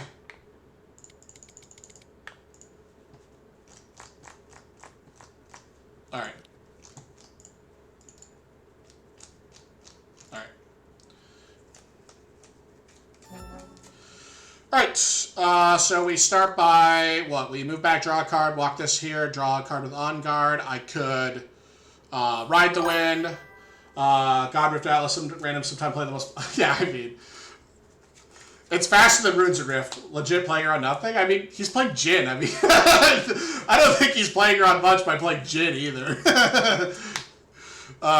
So I'm going to walk here, draw, cast this, make my guy a 5. Pass here. Walk here, draw, now I get to hold up Flash.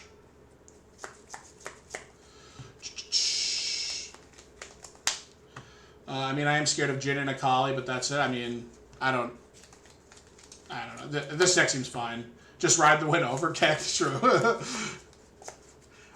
I like saving my ride the winds for Thousand Tail Watcher turns, but I guess I don't know if he's playing Thousand Tail Watcher. Okay, this is fine. His Jin legend is 3/4 of the way ready.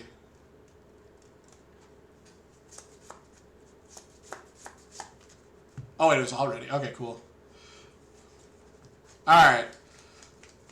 Double send, opponent. No. If we walk with one spread again, I'm losing my mind. Fair. Alright, so we can Define Dance, or I could just say, fuck it, ride the wind away, and then draw a card and let him have the path. But then if he hides Temporal, whatever, like, that's kind of annoying. So I could cast a Define Dance. There's 6 by 3, makes me a 5, there 4. But then that's kind of bad into Cleave. But, I mean, I don't know if Jin would play Cleave. It seems like they're not probably playing Cleave. So I think I'm just going to cast this. Get in while the getting's good.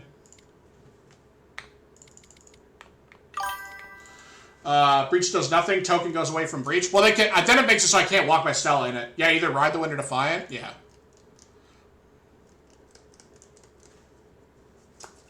I mean, again, just worst case scenario, if I have to, I can absolutely flash. But, I mean, is this something like another Inferno? What the fuck is this? Square up. What the hell? Alright, well, I'll just defy that, I guess. I don't know. I hope they have another square up. That'd be really cool. That's... Oh, is it slow speed? Oh, they can't even cast that.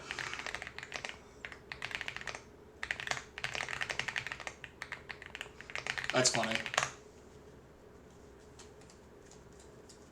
I think they were dead anyway, but I've never played it around square up. That card's cool.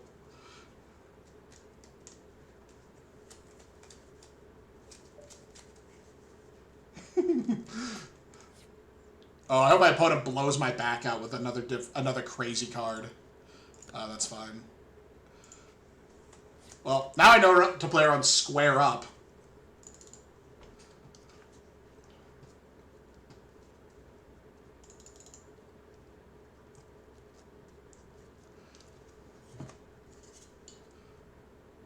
So I already cast a Define Dance. It's my 5, there 4.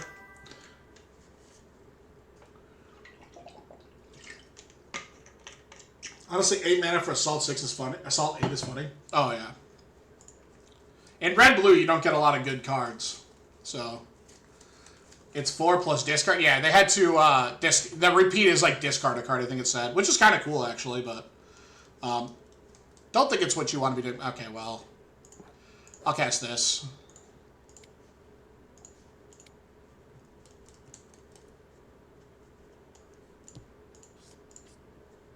There are 4, right? Yeah, okay.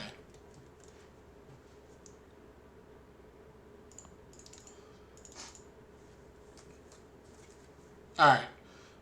I won't even... I'm not even going to draw a card, I don't care. Alabama. They had the Watcher, dude! I called it! I knew that they had the Watcher. I'm just going to cast this. Cast both my guys back. The move Econ cheating is crazy. I mean, Ride the Wind, like, I've talked about this before. In a game where you can only score 2 points per turn, cards that let you score more than 2 points in a turn cycle are broken. Yeah, we're all going Reddit now complaining how broken I this. Oh, dude. Jay, I don't think you were here for this, but I played against some Nasus guy who I, like, double scored on turn 2. Like, took 2 battlefields, made 3 gold with Treasure Hunter, and then he cast Sprite Burst and killed both my battlefields. And he was like, oh man, your deck's broken. I'm like, motherfucker, you just cast Sprite Burst. Like, what do you want from me? Ride the Wind Flash. I mean, the game is all about breaking point economy. Like, I mean, Fizz is the same way, or Kennen's the same way, right? If you're ever able to steal points when it's not your turn to steal points, it's just so broken. It's hard to be able to manage scoring multiple points a turn and keep up with, like, Ride the Wind shit. That was why Draven Audacious not for years, but for many weeks and months was, like, a staple in Irelia. Thorella Hunt's another, that's a good example. Like, that card is, like, broken. Kozik's signature spell. What the fuck? Void Assault, I think is the name of it. That card's also fucking broken. Unless you can get a crazy... Yeah, I mean, you can do stuff like that, but even... If I'm stealing points on their turn, but they're playing fair, like, I'm gonna win, right? Like, if I take 2 points every turn, but I steal 2 extra points over the course of a game, like, I'm gonna win most of those games. So that's why it's just like, Ride the Wind is just like such a fundamentally messed up card in this game that it's hard for me to envision a purple deck that's like Irelia or Kennen or Zed to not be playing multiple copies of Ride the Wind. I don't think it needs banning. I think it's okay to have powerful cards in the game. It invites like creative gameplay. I mean, it's not like it's a hidden card. So like, do you think Tide Turner needs to get banned? I don't think Tide Turner needs to get banned. That card's also one of the broken cards in the game. Alright, so this is a matchup that I have really enjoyed playing a lot recently. It'll be nice to get another rep against it. We do need to draw... This matchup is about being on the front foot, though, because as soon as we fall behind and I start fighting uphill, it is going to be really tough. So, that was a good draw. Alright. Fucking Scuttle Crab, dude, I'm saying. That card's fucking ass. Oh no, my boots! If you untap with Irelia live, you're winning? I mean, most of the time, yeah. Did they say boots? I wasn't watching. Okay. My boots! Alright, well, they're not playing Mastery, so that's good. But Jay, if you untap with a Collie, you're definitely winning. That's the thing. That's the trick. Alright. Alright. Do I think that they're going to cast Defy on my Defiant Dance if I send it? Has not anyone noticed that there's a hidden Ride the Wind in green which Defy exists and compare with blue, where away exists? We sadly don't have a good tool. I mean, blue-green decks are just bad. Are you talking about the kick card? What the fuck is the name of that card? The I know what card you're talking about, though. The hidden card that like moves a unit onto another battlefield. The problem is you have to control the battlefield. Not Sonic. Is it Sonic Strike? That might be it. Okay, so... Notice, it's kind of a weird turn. I kind of want to double take here. Or I could just, like, walk my Treasure Hunter at the thing. Their guy is a 2 on defense. I do make them cast a spell.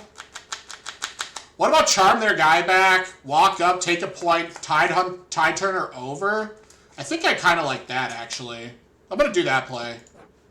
It's not the most exciting, but I kind of like this play. It's going to let me draw a card and get my 2 points that I want this turn, which is what I'm really all about.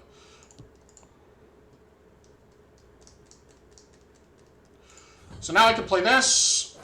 Boom, swap this. Make it gold. Make it gold, take my 2 points. There's no way you're trapping the skull back? Oof.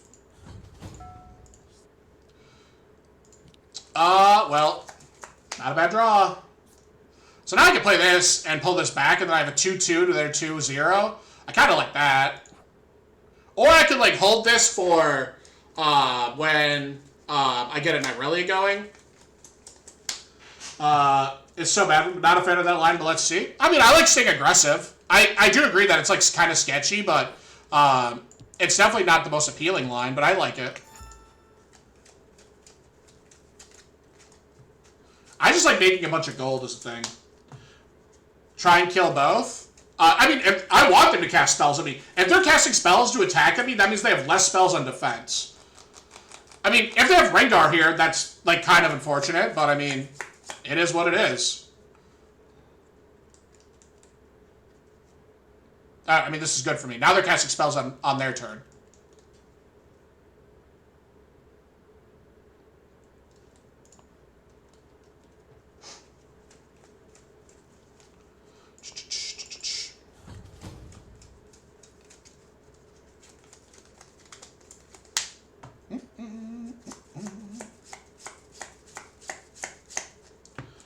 Not really, you just need to make sure you're Irelia. Yeah, that's kind of why I'm like, I want to play the Irelia on more of a stable board.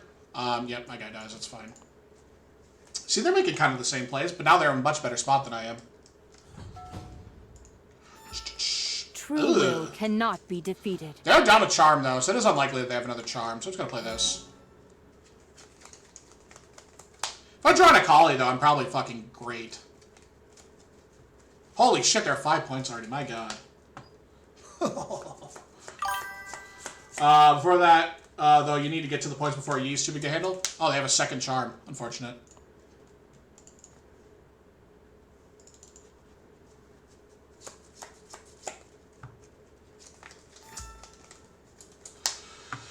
Alright, now they have Punch, which is kind of annoying.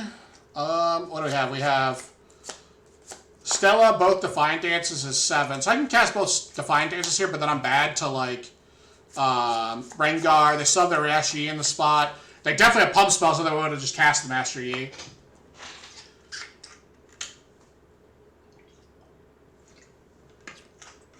What about move the Treasure Hunter up, and then their Poro's a 5 on defense?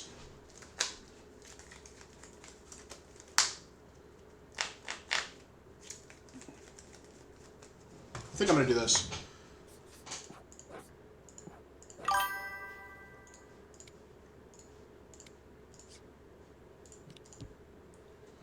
Rip, it's cooked. I mean, we're not in a great spot. I think we can still win this game. We'll see. I definitely took a very aggressive line in the beginning. I still like that line. Alright, so now they have a 5 to my 5. So what? Now I need to draw another pump spell, or I can, like, pump the crab, shrink my, or shrink the Stella, or shrink the Scuttle Crab, excuse me, and then pump my, I forgot, their fucking Poro's at 1, so it's a 3, walk here, draw, pass. Now I can draw off Sunken Temple, which is kind of nice. Alright, that's fine.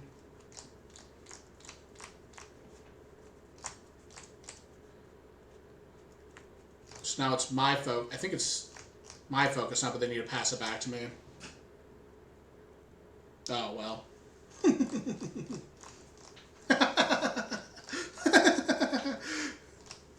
I don't know if I'm beating that one. Did not think that was going to happen. So I got an 8, they got a 7. Yeah, I got that one, that's fine. Oops, I'll leave. Next scene.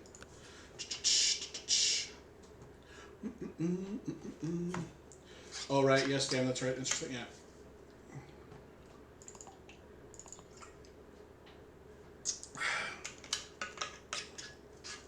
So in this matchup, I want to make sure that I'm cognizant of Akshan. That's kind of a big one. Defy's only okay. Charm's like fine.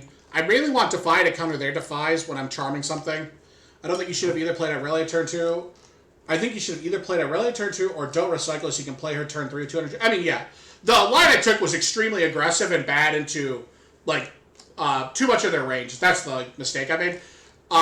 Because, like, the discipline they cast is, like, very free. I just put myself in a situation where, like, as soon as I drew the Tide Turner, I was kind of inclined to do it. But one sec. I, like, made a mistake. I, like, kind of doubled down, and I shouldn't have. I like being aggressive, but Jay's right, though. Like, being aggressive is not usually how you win this matchup.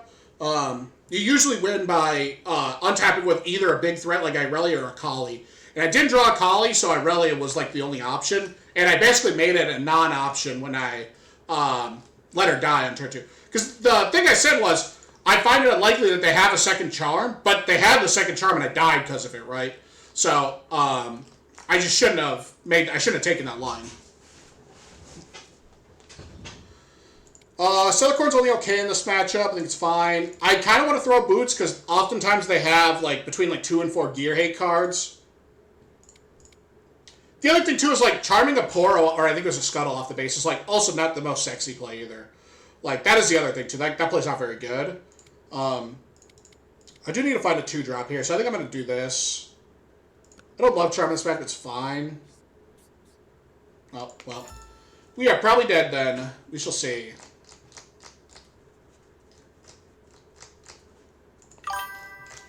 I would have just walked Treasure Hunter to the right side, move him out with Tide Turn to play this. Yeah, I mean, that's probably just better, I think. I wanted to get aggressive, but I think I like that play better. Alright, so this guy walks over their first mate if they walk up somewhere.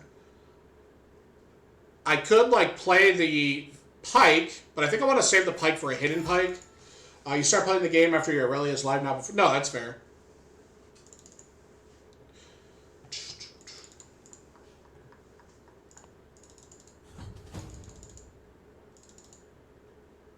This fucking card. Son of a bitch.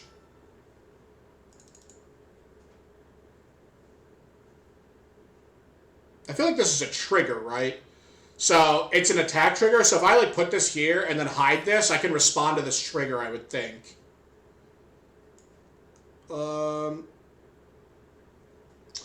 You can't? This isn't a trigger?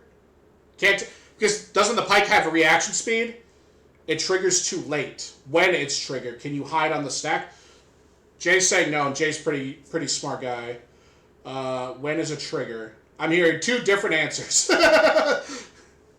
One player's good, one's not good into this line.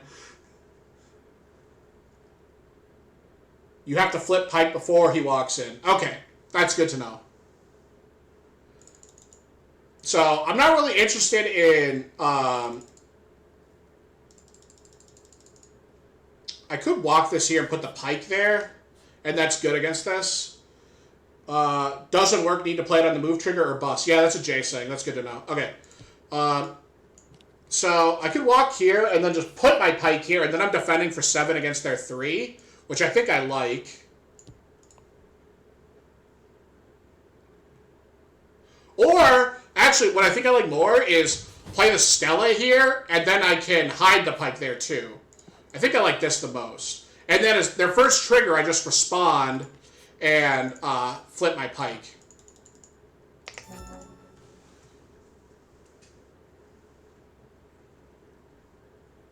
And this also makes it so I don't have to fight into Targon's peak mana. I guess that's fine. What did you like doing?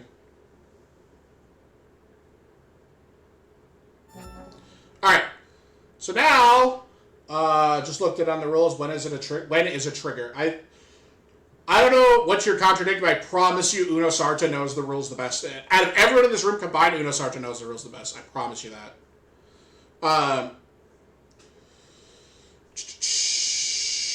So I can move this back. Draw a card. An ARAM I'll explain later. Fair enough. ARAM got to come first. I appreciate it. Alright, so I don't really want to engage on this side. I could play the Irelia and just have her in my back line, and then I have the flash as like a last resort. But if I play the Irelia now, she is kind of like very charmable. So I think I always want to keep holding up this battlefield for a second. I think I want to move this. I probably just want to like do this. Like pull this back, draw a card, move it back in, draw a card, and then I'm defending this battlefield, and then maybe next turn I deploy the Irelia. So I'll do this. Draw a card. Alright, and then move back in, draw a card. That's not a bad draw. Because now I can pressure this battlefield. True will cannot be defeated. With this, right? So pull this back. Walk here, rebuke this, and then I have flash up.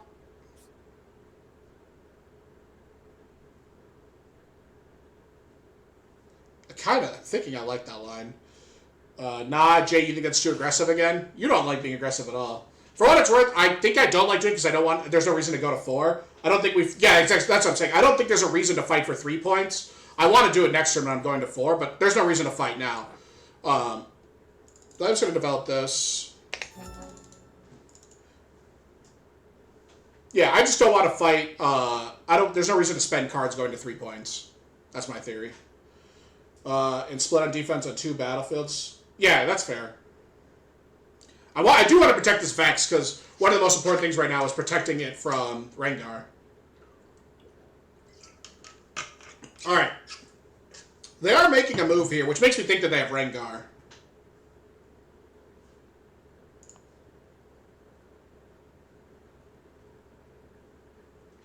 So now I have 8 to my 9. Well, 12. And I have 2 removal. I have lots of removal spell options here. Okay, that doesn't do much.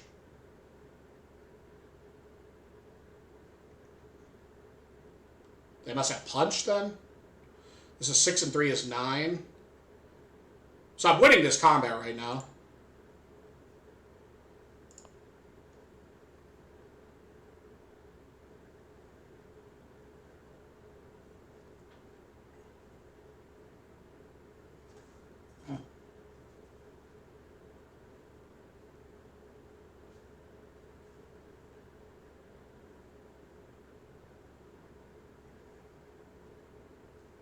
Okay, so now I jam the Rebuke down their throat, I think. And then they kill my Vex. Right, they kill like my Vex and my Tide Turner.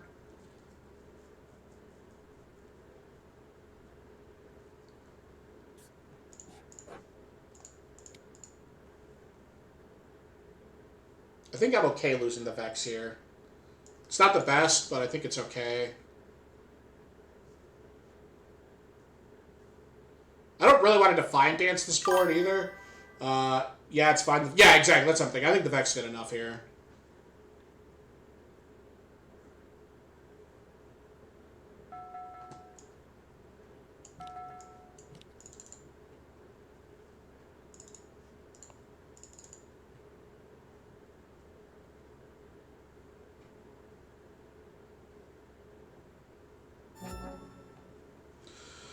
Alright, so now I probably want to flash back the Pike and the Stella, and then I can send them both at the Master Yi, and like, I can send all three of them at the Master Yi, but then I'm losing a lot of my board if I do that. What other options do we have? We have, I really want to try to get to 4 and touch the peak this turn. I don't think they have another Punch first. I think they would have cast another Punch first if they had it.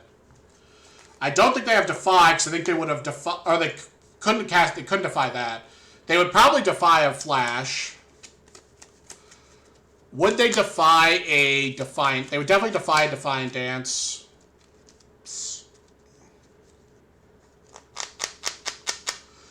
I could just walk back and send the Stella in, but that's kind of bad into, like, Pump Spell. Oh, I make a gold, too. I have a gold. I have a gold from that guy. Let's see here. I don't... Really? You don't think so? He doesn't die? It doesn't die because of this? Is that not how it works? Okay. Yep, my opponent agrees. Alright.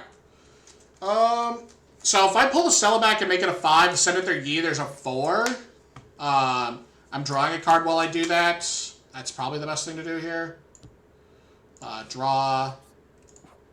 Cast this, float 1, this, float 1 energy. Okay, Defy, that's fine. That's fine. Play Irelia, base, hide Tide Turner and Emperor, looks good here. I really want to take the Targon's Peak here. Yeah, I might.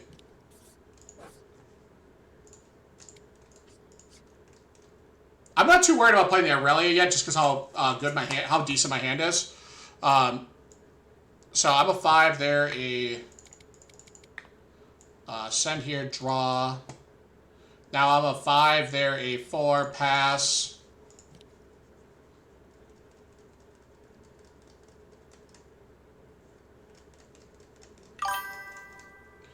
Hourglass is a replacement effect by the looks of it, so it'll be recalled instead of the damage. That's fair.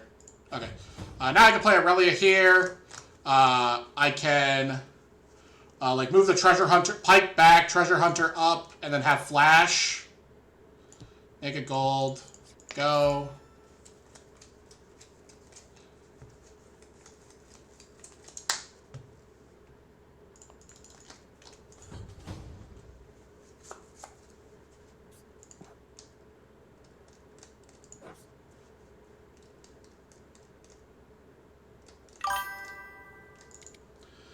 Now you lose to a Charm again.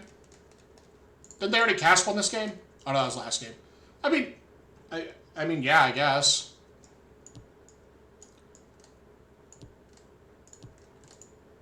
But I mean, I had a board with like a Vex on and a couple other things. I think they would have cast a Charm already.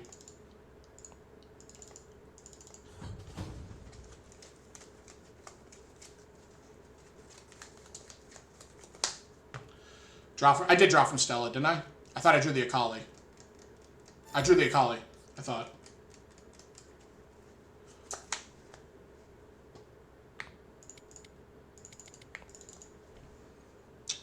Alright, so I have 8 here, that kills that. I can just send this here. I can walk these here, and then this is my, so be Target with 6. Yeah, that's fine. You can Targon's Peak. If I walk the Pike and the Irelia at the Rengar, I do want to be able to cast this Vex this turn. So the best way to kill the first mate is probably the Pike and the Stella at the first mate. I think that's the way I want to do that. He has Punch first? I mean, maybe. My hand has a lot of pump spells in it. So I start by setting these here. I think. Do this. Draw. Pass. He's a 5 to my 6. That's fine. Okay. Make a gold. Alright, so now I walk here. Then I go boots over, but then I only have... then I only have 3 mana up, so I can't really play the Vex this turn. If I play the Vex, I think the game ends. So I could cast the Irelia, play the Irelia. That's 6, 7, 8. Untap is 9. So cast this, and then do this. Target her. 6. Untap her. 7. And this resolves 8, 9.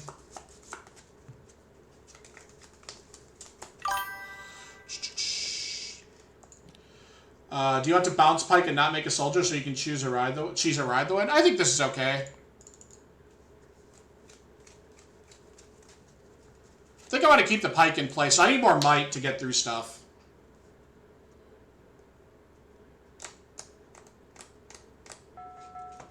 I use the legend.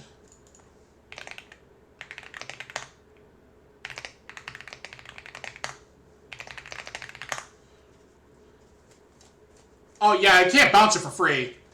That don't work like it does if it's in a fight. Yeah, I can do it in a fight.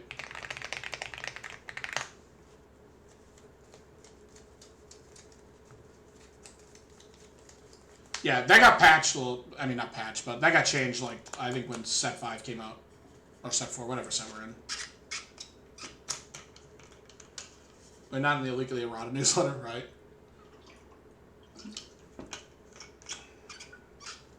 Alright.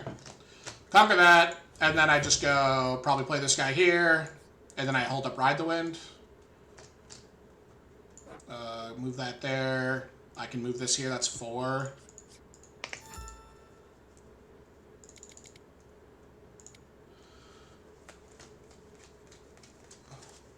I won that game. So now I'm going second, and now it's a question of do we like Tentacles or not on the draw? And I'm like really weird, because like Tentacles in this match were like pretty shit. So like, I wonder if I'm supposed to bring them in. I don't mind Winds and Ghosts in the draw.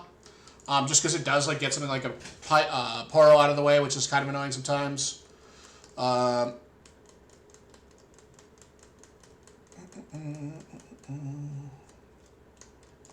we be faster? I have to go soon. LOL. Okay.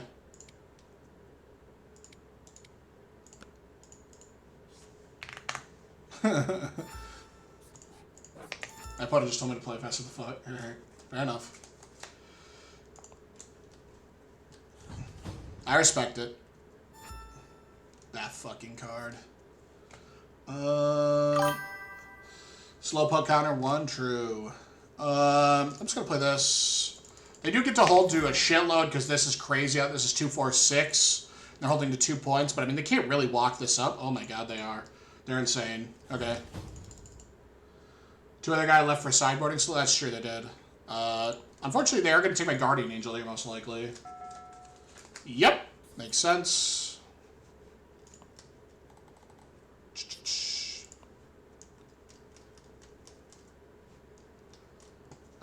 Sure, Wave 2. Make my gold. And then pass, that's fine. Alright. So what, this is 6, and then I can go here and then pressure this side. But my Kali being by herself is not really appealing when I do that. Bro's spamming cards because he has to go true. So I could play this, and then I could, like, hold up the... Because if I do this, then I can just walk over this guy, so I think I like that the most. So that makes this guy an 8 to their 6. Pass. I'm an 8.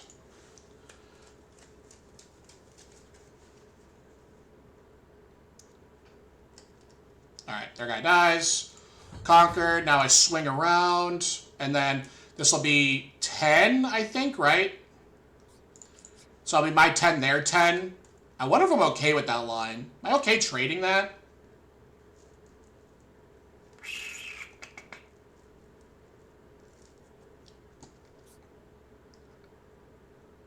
I wonder if they would... I think I might be okay with that. Let's find out. I don't know. I don't know what I'm supposed to do here. I think I like this line. I think I like doing this because I have the...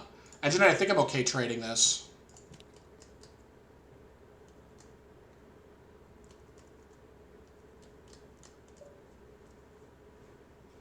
Yep.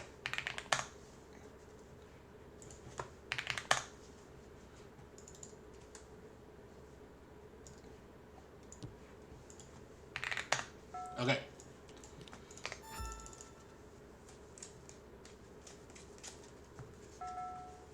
By edge of night.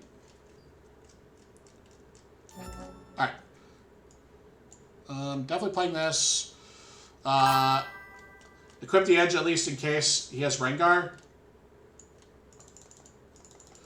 Well, I had Rengar beat, right? If he just cast Rengar, I had 8 to their 6, right? Because I'm on fortified position.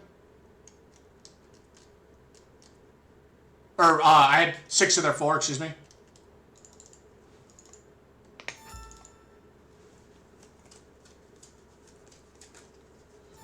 Alright, so now we can walk here. Okay. Yeah, but you have to waste a fight? Yeah, but I mean, otherwise I had to waste a rune. I wasn't really that excited about doing that. So this is my 5. Their 4, pass. Kill their guy. So now I have 4, and I don't really want to give them this for free, I don't think. I mean, they're gonna have multiple spells. Maybe I'll just say go, and then I'm okay fighting them here because my Irelia gets pumped by doing this. So my guy's a 4 now. So cast this here.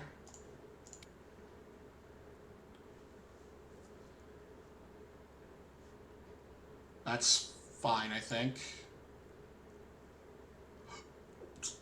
Alright, so I'm a 6 and they're 7, and then this targets this, and then this goes to 6. Now, the question is, am I fighting this? And I think the answer is no. But if I come back, they're going to be 7-9. That's so much. And I can't Defiant Dance. So maybe I do just have to fight this now.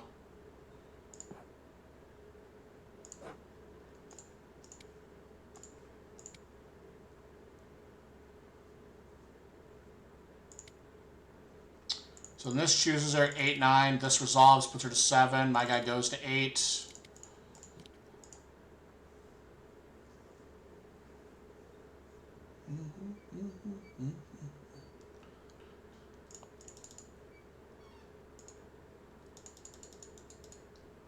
Okay.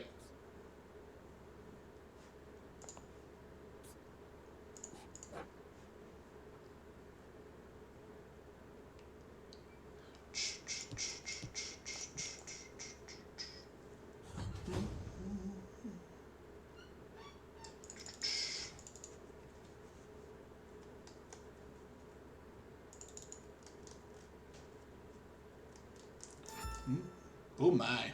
This battlefield's gonna be hard to break now. Maybe I was supposed to put the Irelia there instead of the Abandon Hall. But then I wouldn't have scored to 4 last turn. One more combat trick in this hand.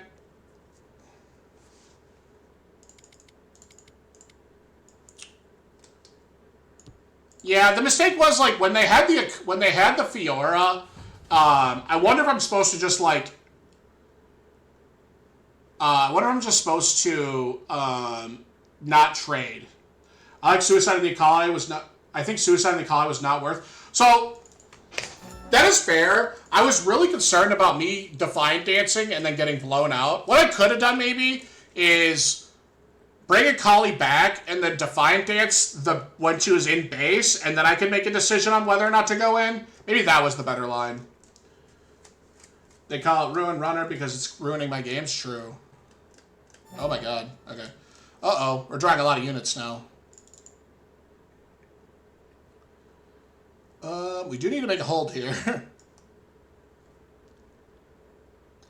And we are going to need to break this fortified position next turn, so I probably need this. I need this, because that's 2 more pumps on Irelia. If I back off, they're just going to kill me, so I can't do that. Do I just have to put this here? I might just be dead, actually. I'm probably dead, actually, now I think about it. Yeah, I think I would need to rewatch it, but, like, what I'm probably supposed to do is just cast a Defiant Dance with my colleagues in the back line, and then that would inform my decision on whether or not I'm supposed to send the Akali in. Getting the Edge of Night disarming rigged was quite unfortunate, I will admit. I should have played this, too. Oh, well. Whoa. Holy shit, okay. Alright. Oh, that wasn't a bad draw.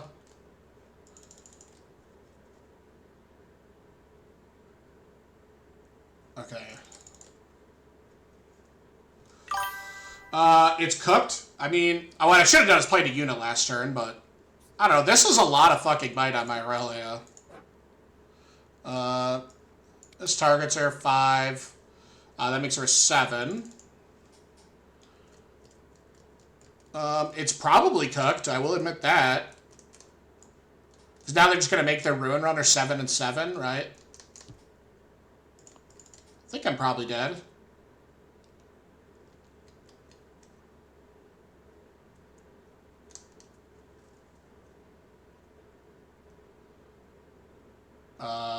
Kill that. I think I'm dead.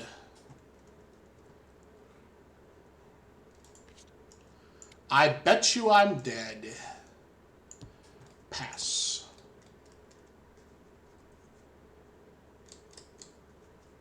I just played this game so poorly. I just realized that I had another... I could have grown this Akali or Irelia more.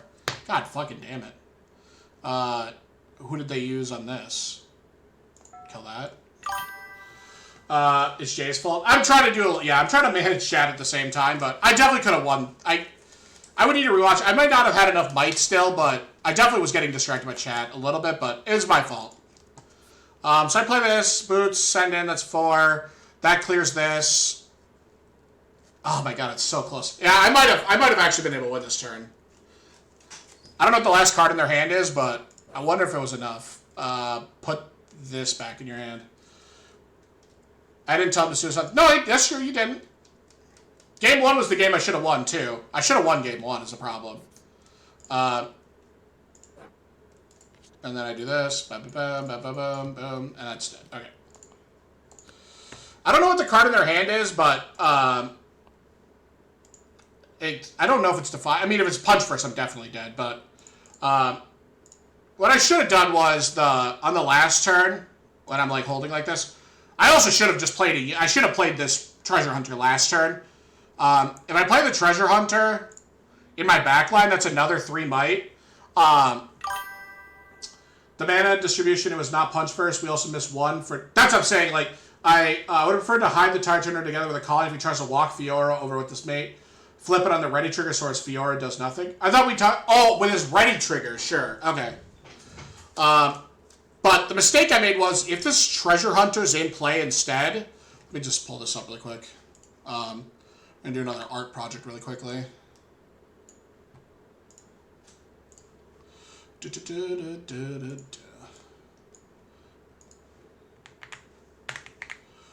So, alright, we have, let's just say this guy's in play. That's 1 might in the back, that's 2 here, and this is 4, right? This is then 7, and then the boots here makes this a 4, makes this a 3. Then, if I play the Tide Turner, or, like, walk this back, I could then play the Tide Turner from my hand, put it here, this swaps, pumps Irelia to 8, ready at 9. So I have 9, 13, 16. 5, 10, 14, 16. And then the Winds and Ghosts... like, bounces something, right? Also wasted too many resources on the runner. I mean, that's what I'm saying. Like, I played the mid game super poorly. Because looking at it now, I think I just checked. I think I have enough might to clear this. If I play, not only if I play this treasure hunter, that puts 1 might in the back line. That's 2 here, 4 from Irelia, 7. Tide turner targets is 8. I ready Irelia, that's 9. So then I have 9, 13, 16, right?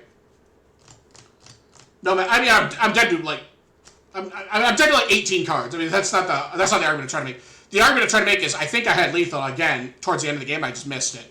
So if I wins and ghost this, then it's 5, 10, 14. And I actually have enough might on that last turn to kill everything. Now, this could be punch, and I'm dead, right? Like, we don't know what this card is. This could be punch, this could be defy, I don't fucking know what this could be. It could be, like, anything, and I'm dead. But I actually have enough might to clear this Master... I get bounced in Master Yi, and my 16 beats their 14. Wait, no. I bet you the last attack, their, like, Poro is bigger than my Treasure Hunter or something. Because they're going to get a +2 here, right? So, I think I actually tie, and then I'd probably lose to this Zonia's. I think I'm dead. Or I'm, like... I think I'm mathematically dead there. But the game was lost, like, back here on this turn, I think. So, Jay, you like hiding the Tide Turner here? I think that's what you're saying, right? You like hiding the Tide Turner here? And then I'm at 1, they're going to 4?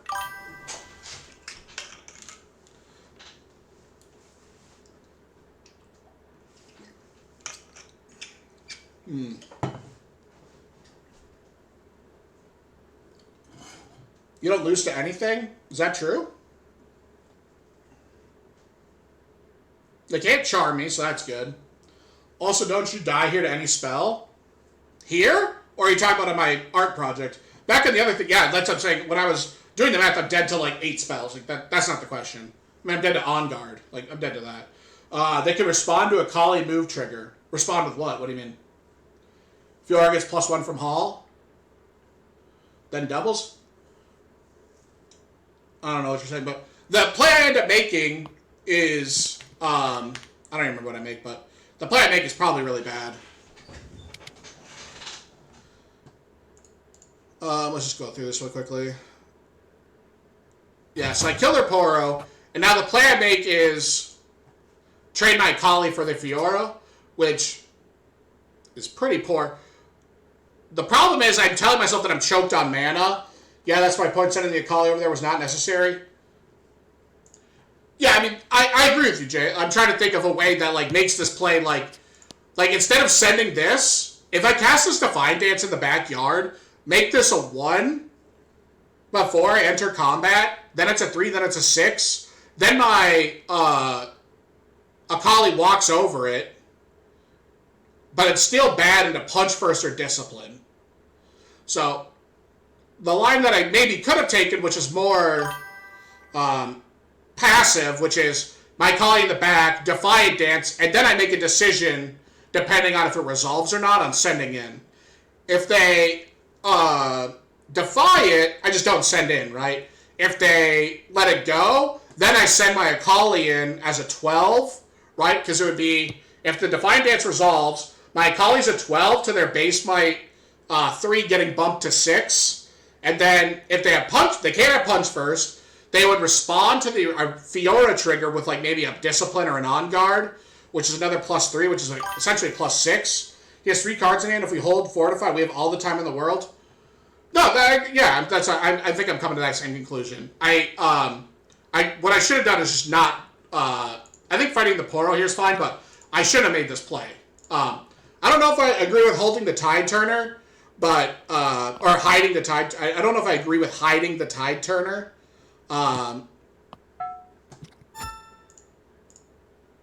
Yeah. I shouldn't have... I don't know if I agree with hiding the Tide Turner, but...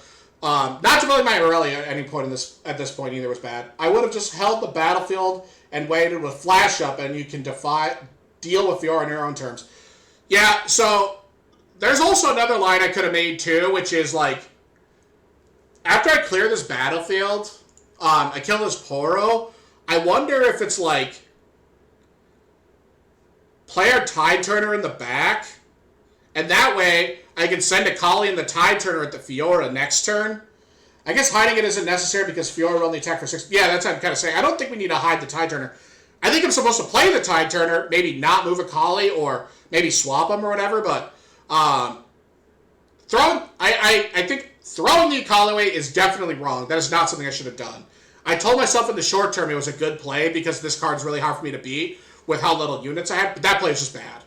Now the question is, do I play this Tide Turner and just leave it in the back, and then next turn I can move a Collie back, Defiant Dance, and then send both, and then I have 2, 6, 8, 10 coming in next turn, and then I'm pressuring both from Fiora and they don't get the trigger. They do get to kill my Tide Turner that way, but I'm also spending my mana this turn too. So that might be better. I think short term is good, but you have no points, you have long term consequence. Yeah, I agree. I mean, there's also the consequence of what happens if they just have untap and Rengar me too. That's also not great. Rengar I actually have beat, but I don't know. This is a really exciting game. You can't find Irelia late game on a ban. Yeah, oh yeah. If I'm able to gain control of the abandoned hall, it's gonna be really tough for them to beat me. Especially now if he doesn't have any card draw. Yeah, I agree with Jay there too. If I end up getting to take control of the abandoned hall and I have 2 cards in my hand and they're both spells, I'm probably winning most fights. Yeah, this is the turn that I think definitely puts the game in a. I basically think I'm doubling down, and I don't like doubling down when I play this deck, meaning that I'm kind of I'm kind of scrambling because of how poor my early game went, and I just shouldn't have doubled down like this. Yeah, this line is I need the Akali to get me through the mid game, but that's not worth it with Akali down. I don't know what you mean by that, but yeah. I think I'm supposed to define Dance in the backline. If I want to get aggressive, that's the decision I need to make. Instead of holding the Defiant Dance. I get depressed when I lose sideboard hall games. Yeah, I mean, the way we played the matchup, game 1 was too aggressive. I like being aggressive in the matchup because I want to get onto battlefields and make them fight uphill at me. But we definitely got turbo punished when I think they had Pump Spell plus Charm, and then we told ourselves that it's okay to play the Irelia in the back because they've already cast a Charm. But most Master Healers play 3 Charms, so it's not unlikely that they have the second Charm there. The fact that they did have the second Charm buries us is a thing. So not the cleanest game, definitely, that's for sure. Overall, still really lagging. Unless I'm going to run one more and then I'll probably call it. Lilia. Well, I don't know if I want to play against Lilia, but we'll see. This matchup's not particularly fun. It's just kind of see how many sprite bursts they draw, but I mean, Kali's not particularly good in this matchup. Opponent won the mind game by rushing us. Yeah, that's what it is. We'll go with that. That's fair. I think with you need to have Irelia good to go on cast. Yeah, I've played the Master Yi matchup. That's actually the first time I've lost the Master Yi matchup in probably almost a month. I normally don't hate the matchup that much. Like I said, we just kind of played the matchup poorly. So now we kind of have a decision here where I could go here and I get to play Boots for 2. I wonder if that's good. I think I'm just gonna play this. I just know Nasus. That's fair. I'm not that excited if they have Charm here, but then I draw a card at least.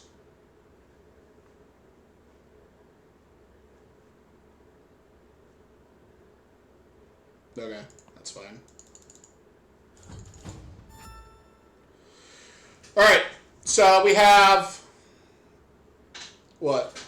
Walk at the Orange Forge. Play Boots for 2, gank over, be aggressive, draw a card off of Sunken Temple. I think I like that. Draw a card, cast this.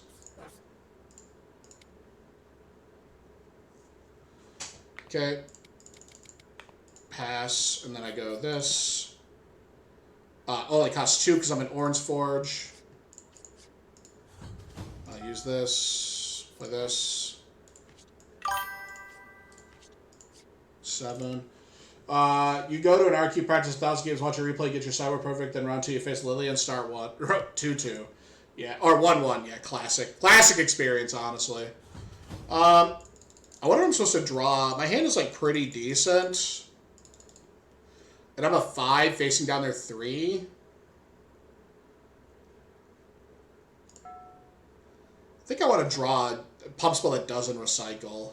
Not really that excited about casting Defiant Dance.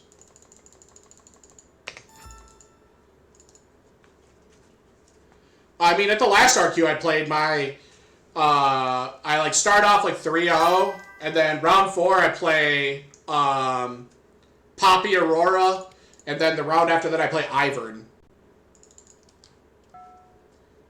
Deal 6 to an enemy unit out of battlefield. I'll cast this. Okay, it does. Alright.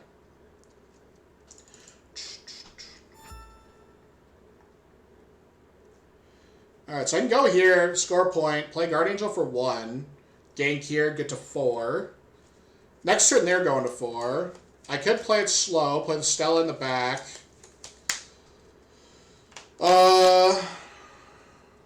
Shroud is nice. Yeah, it's not bad. It's not particularly great in this matchup. They mainly only played Charm, but...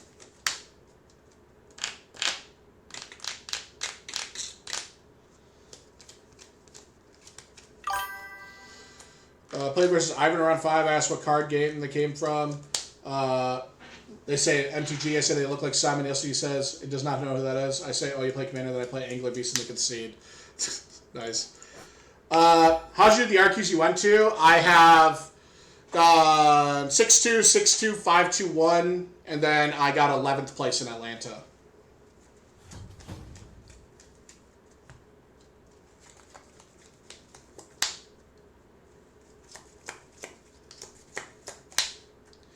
So Atlanta went quite well. The other ones have not gone as well, but it is what it is. They didn't make a sprite. What the hell does that mean? They could have made a sprite, chose not to, so they're not conquering here.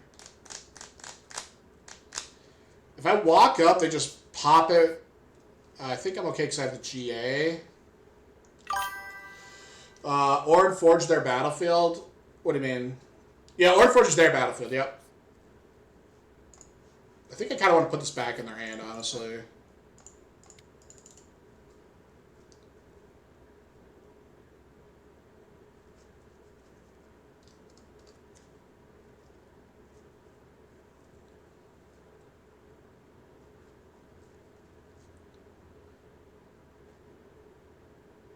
I don't really want to engage in a combat. Alright, that just happens. Hell yeah. I'm trying to think of an instant speed sprite card that I need to wear, but I can't think of any. He has 1 Defy. There's a Defy in his graveyard, too.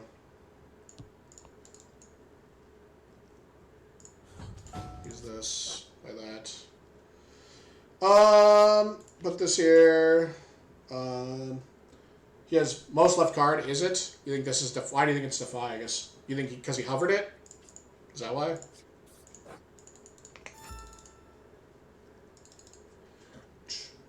He hovered for too long? I can see that.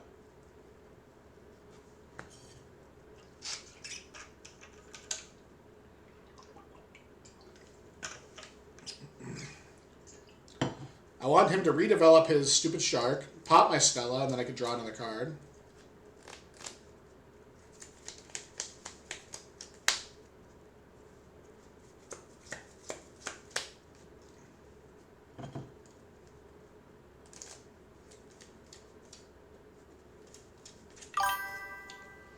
Could be her 6 spell now I think about it. I could see that.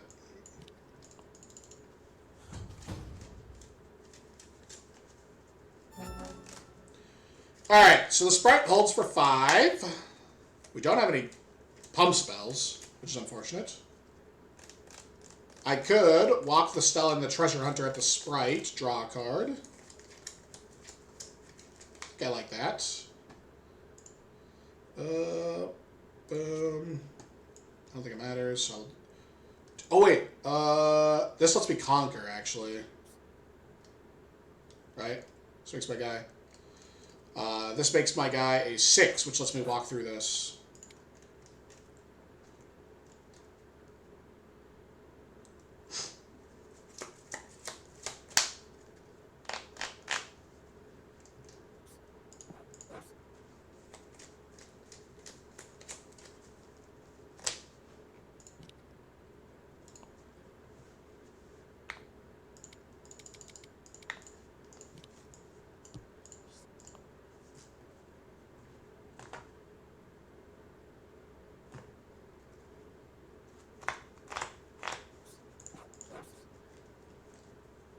Got him.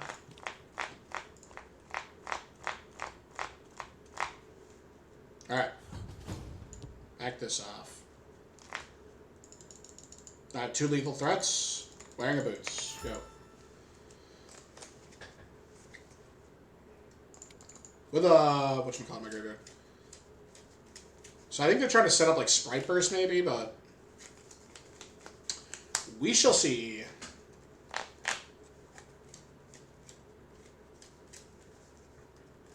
I mean, if it's Riptide Rex, I'd just kill them, probably. Well, it's not Riptide Rex. Irelia ability. That's fine.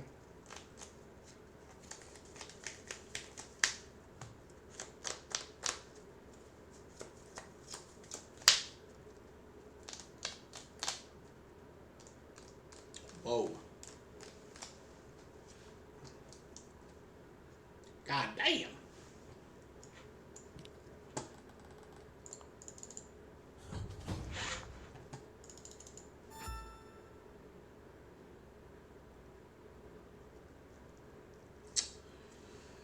Alright, well, I'm not dead to Lilting Lullaby. Does Lilting Lullaby only counter... I should look at this card up, actually. I think it makes me only stop playing spells. Can I still play units?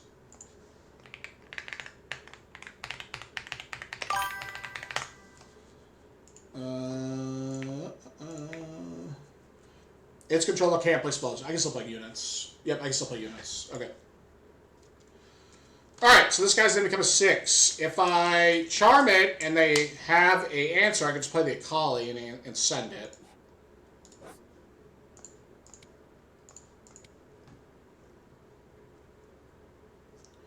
Alright. Alright. I think this card's good. I'll board that in. I don't hate this card. I don't hate this card. Bounce spells are meh. I don't think Twilight Shout's particularly good. That came up fine. This wears a gear and kills stuff. Not a big fan of Charm. This card might be too medium. Maybe cut some of these. Maybe I just don't want this. Let's do this. I'm going second.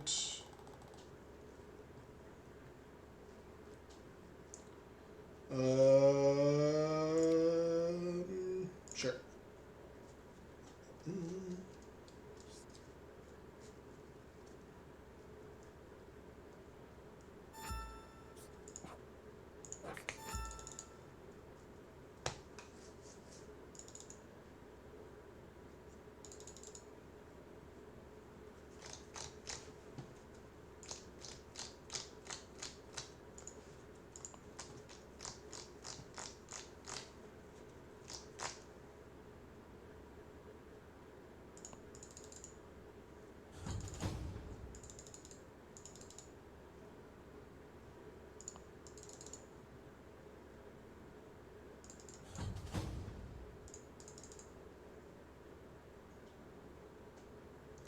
Not going to play this Vex on 2 because I'm scared about Charm. I want to wait to play the Vex until I have Charm covered. But I don't even have the Defiant Dance. Or have the Flash.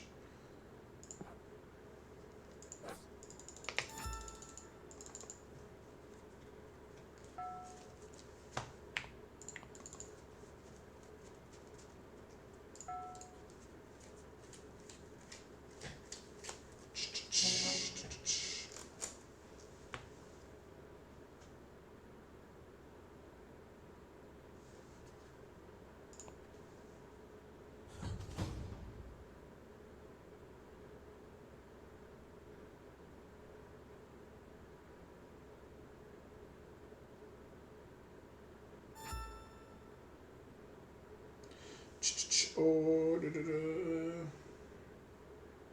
Alright. So I kind of want to get my Vex into play, but the problem is they just walk their Poro at my Vex and kill it. So that's not great. I kind of want to get to 6 points this turn, and the best way to do that, or 2 points, is what? Walk my Stella at the Sprite with the boots. Walk to the Abandoned Hall. This will be my 5, their 5. I have to do something. I can cast the Discipline.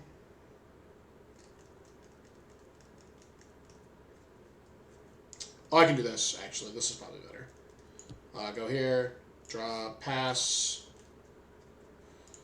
conquer, do this, this, untap it, resolve that, draw. This is now a 1, 2, 3, 4, 5, 6, 7, 8, I think. Yep. Pass here, draw for 8, kill that. Okay, now I what? Walk here. I can play the GA and hide the pike. I like that.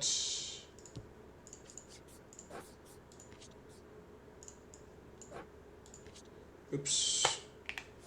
Use this green here instead and say go.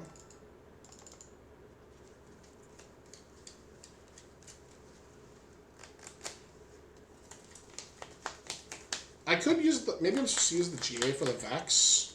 Maybe that's better. This is now a 6.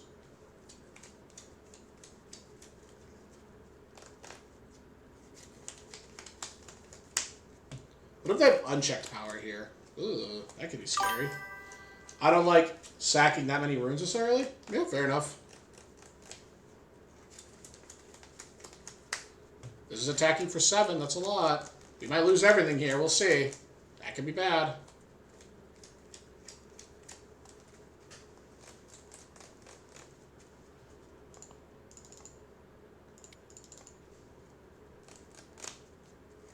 I have 11, and they're going to have 7, so I need to make up 4 points. Wait, I went the wrong way, I think. 5, 6, 9. I have 9, so they're 7. They need to make up 2 points. Hide this, or play this.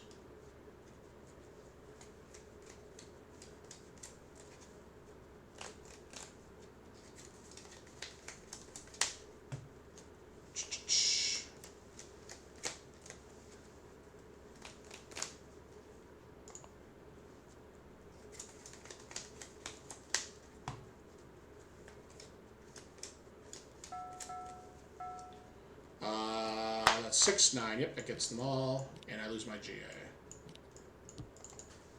That's okay.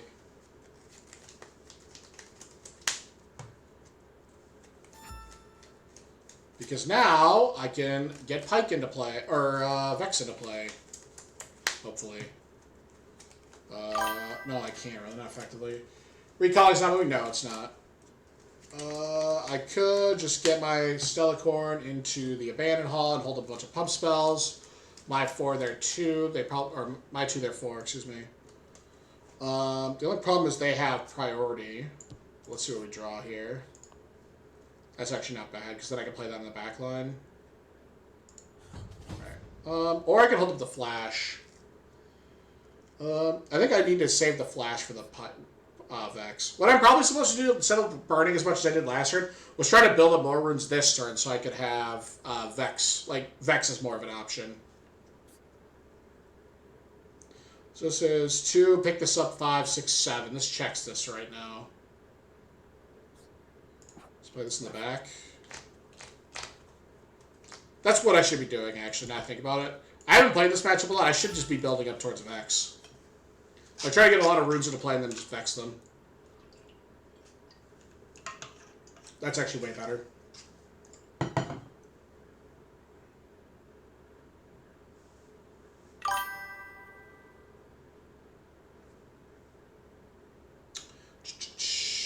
Sprite Burst. I will try to do this.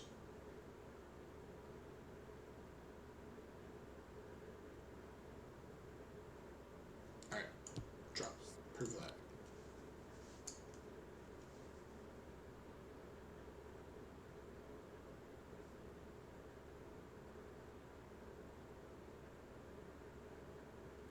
Alright, that's fine. They're going to 6 this turn, which is not great.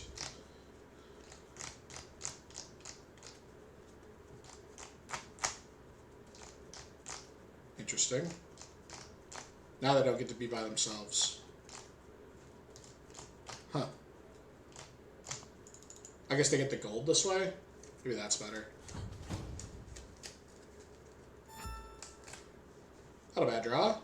So my 5, their 5, my 5. So I go like this, draw.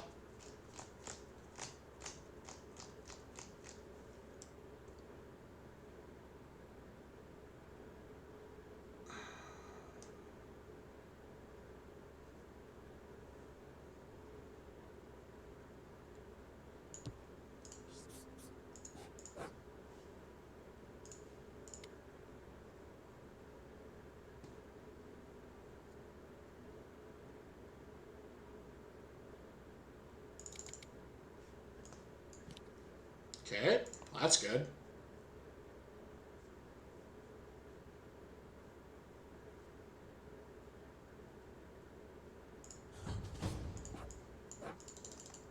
Hope they don't have unchecked power.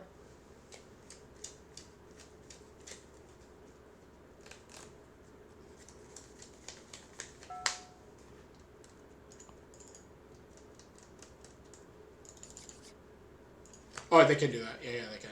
Yeah. I forgot.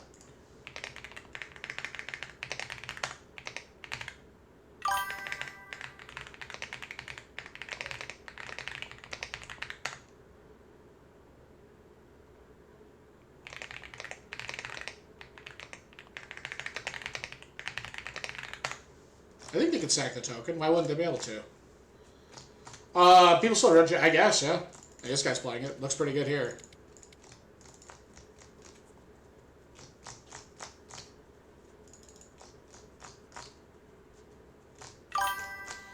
He's got a hold trigger still. Well, that's what I'm saying. I think he can do this. We're still in the beginning phase.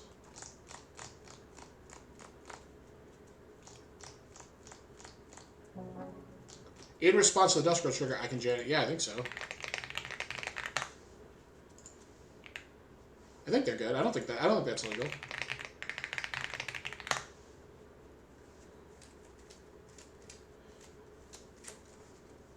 Since you score the point, you get a hold. Yeah, exactly. I think that play works for them. So I cast this.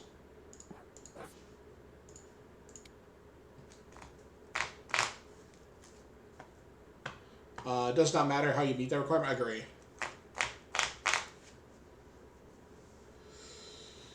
Okay, defy. So then I just defy back and hope this works.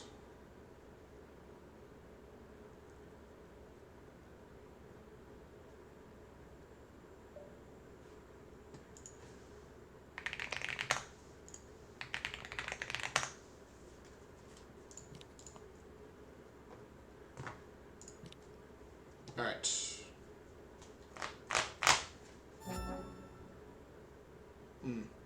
Not a bad draw. Kind of interested in just playing this and blowing up the fucking Brutalizer, honestly. I think that's what I want to do. I think I'm fine with that. Draw, pass. Jesus Christ. That's got to be good enough, I would think.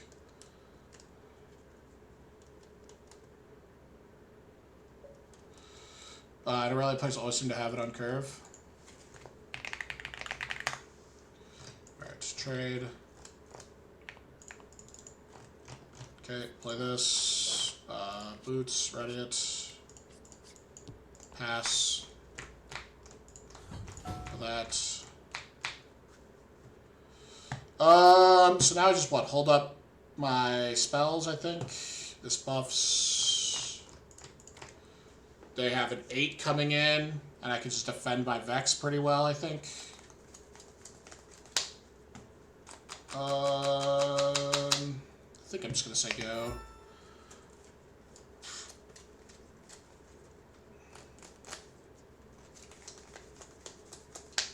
Okay, well.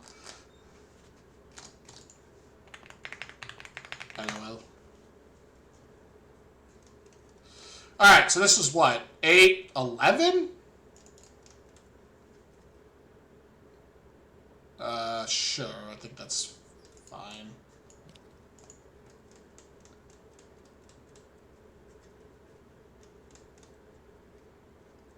Dead to a lot. Now I'm dead to like Charm plus something, which is unfortunate.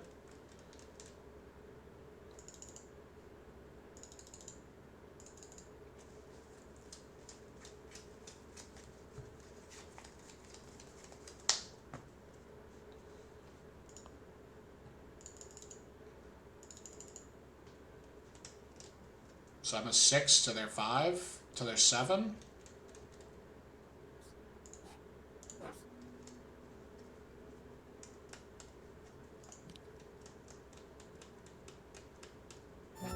Okay.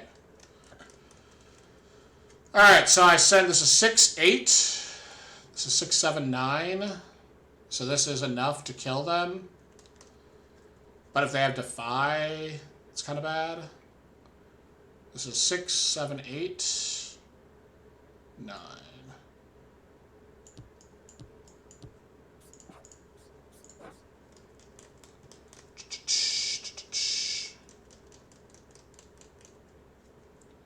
All else fails, I play the Irelian Sender.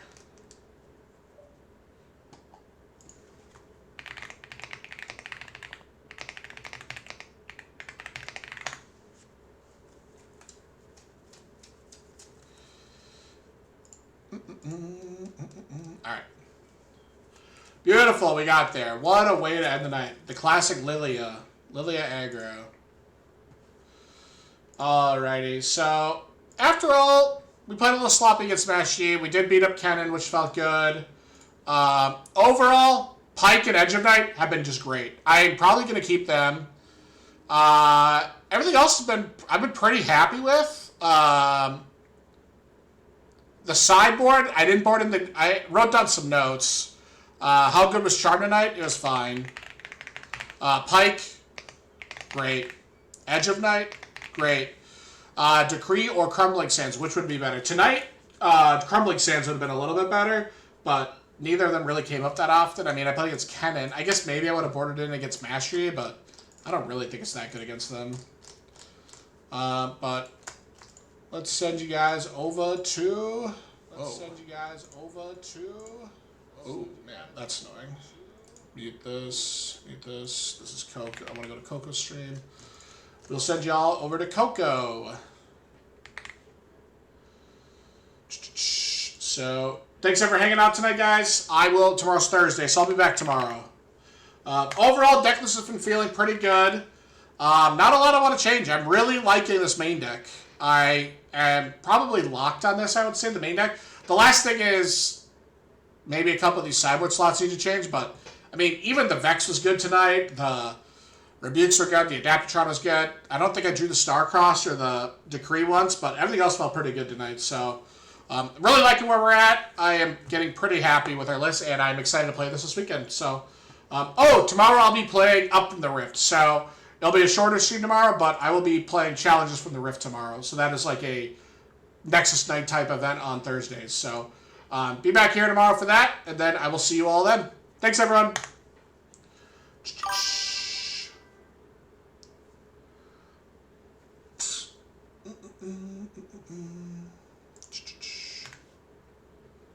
Alright.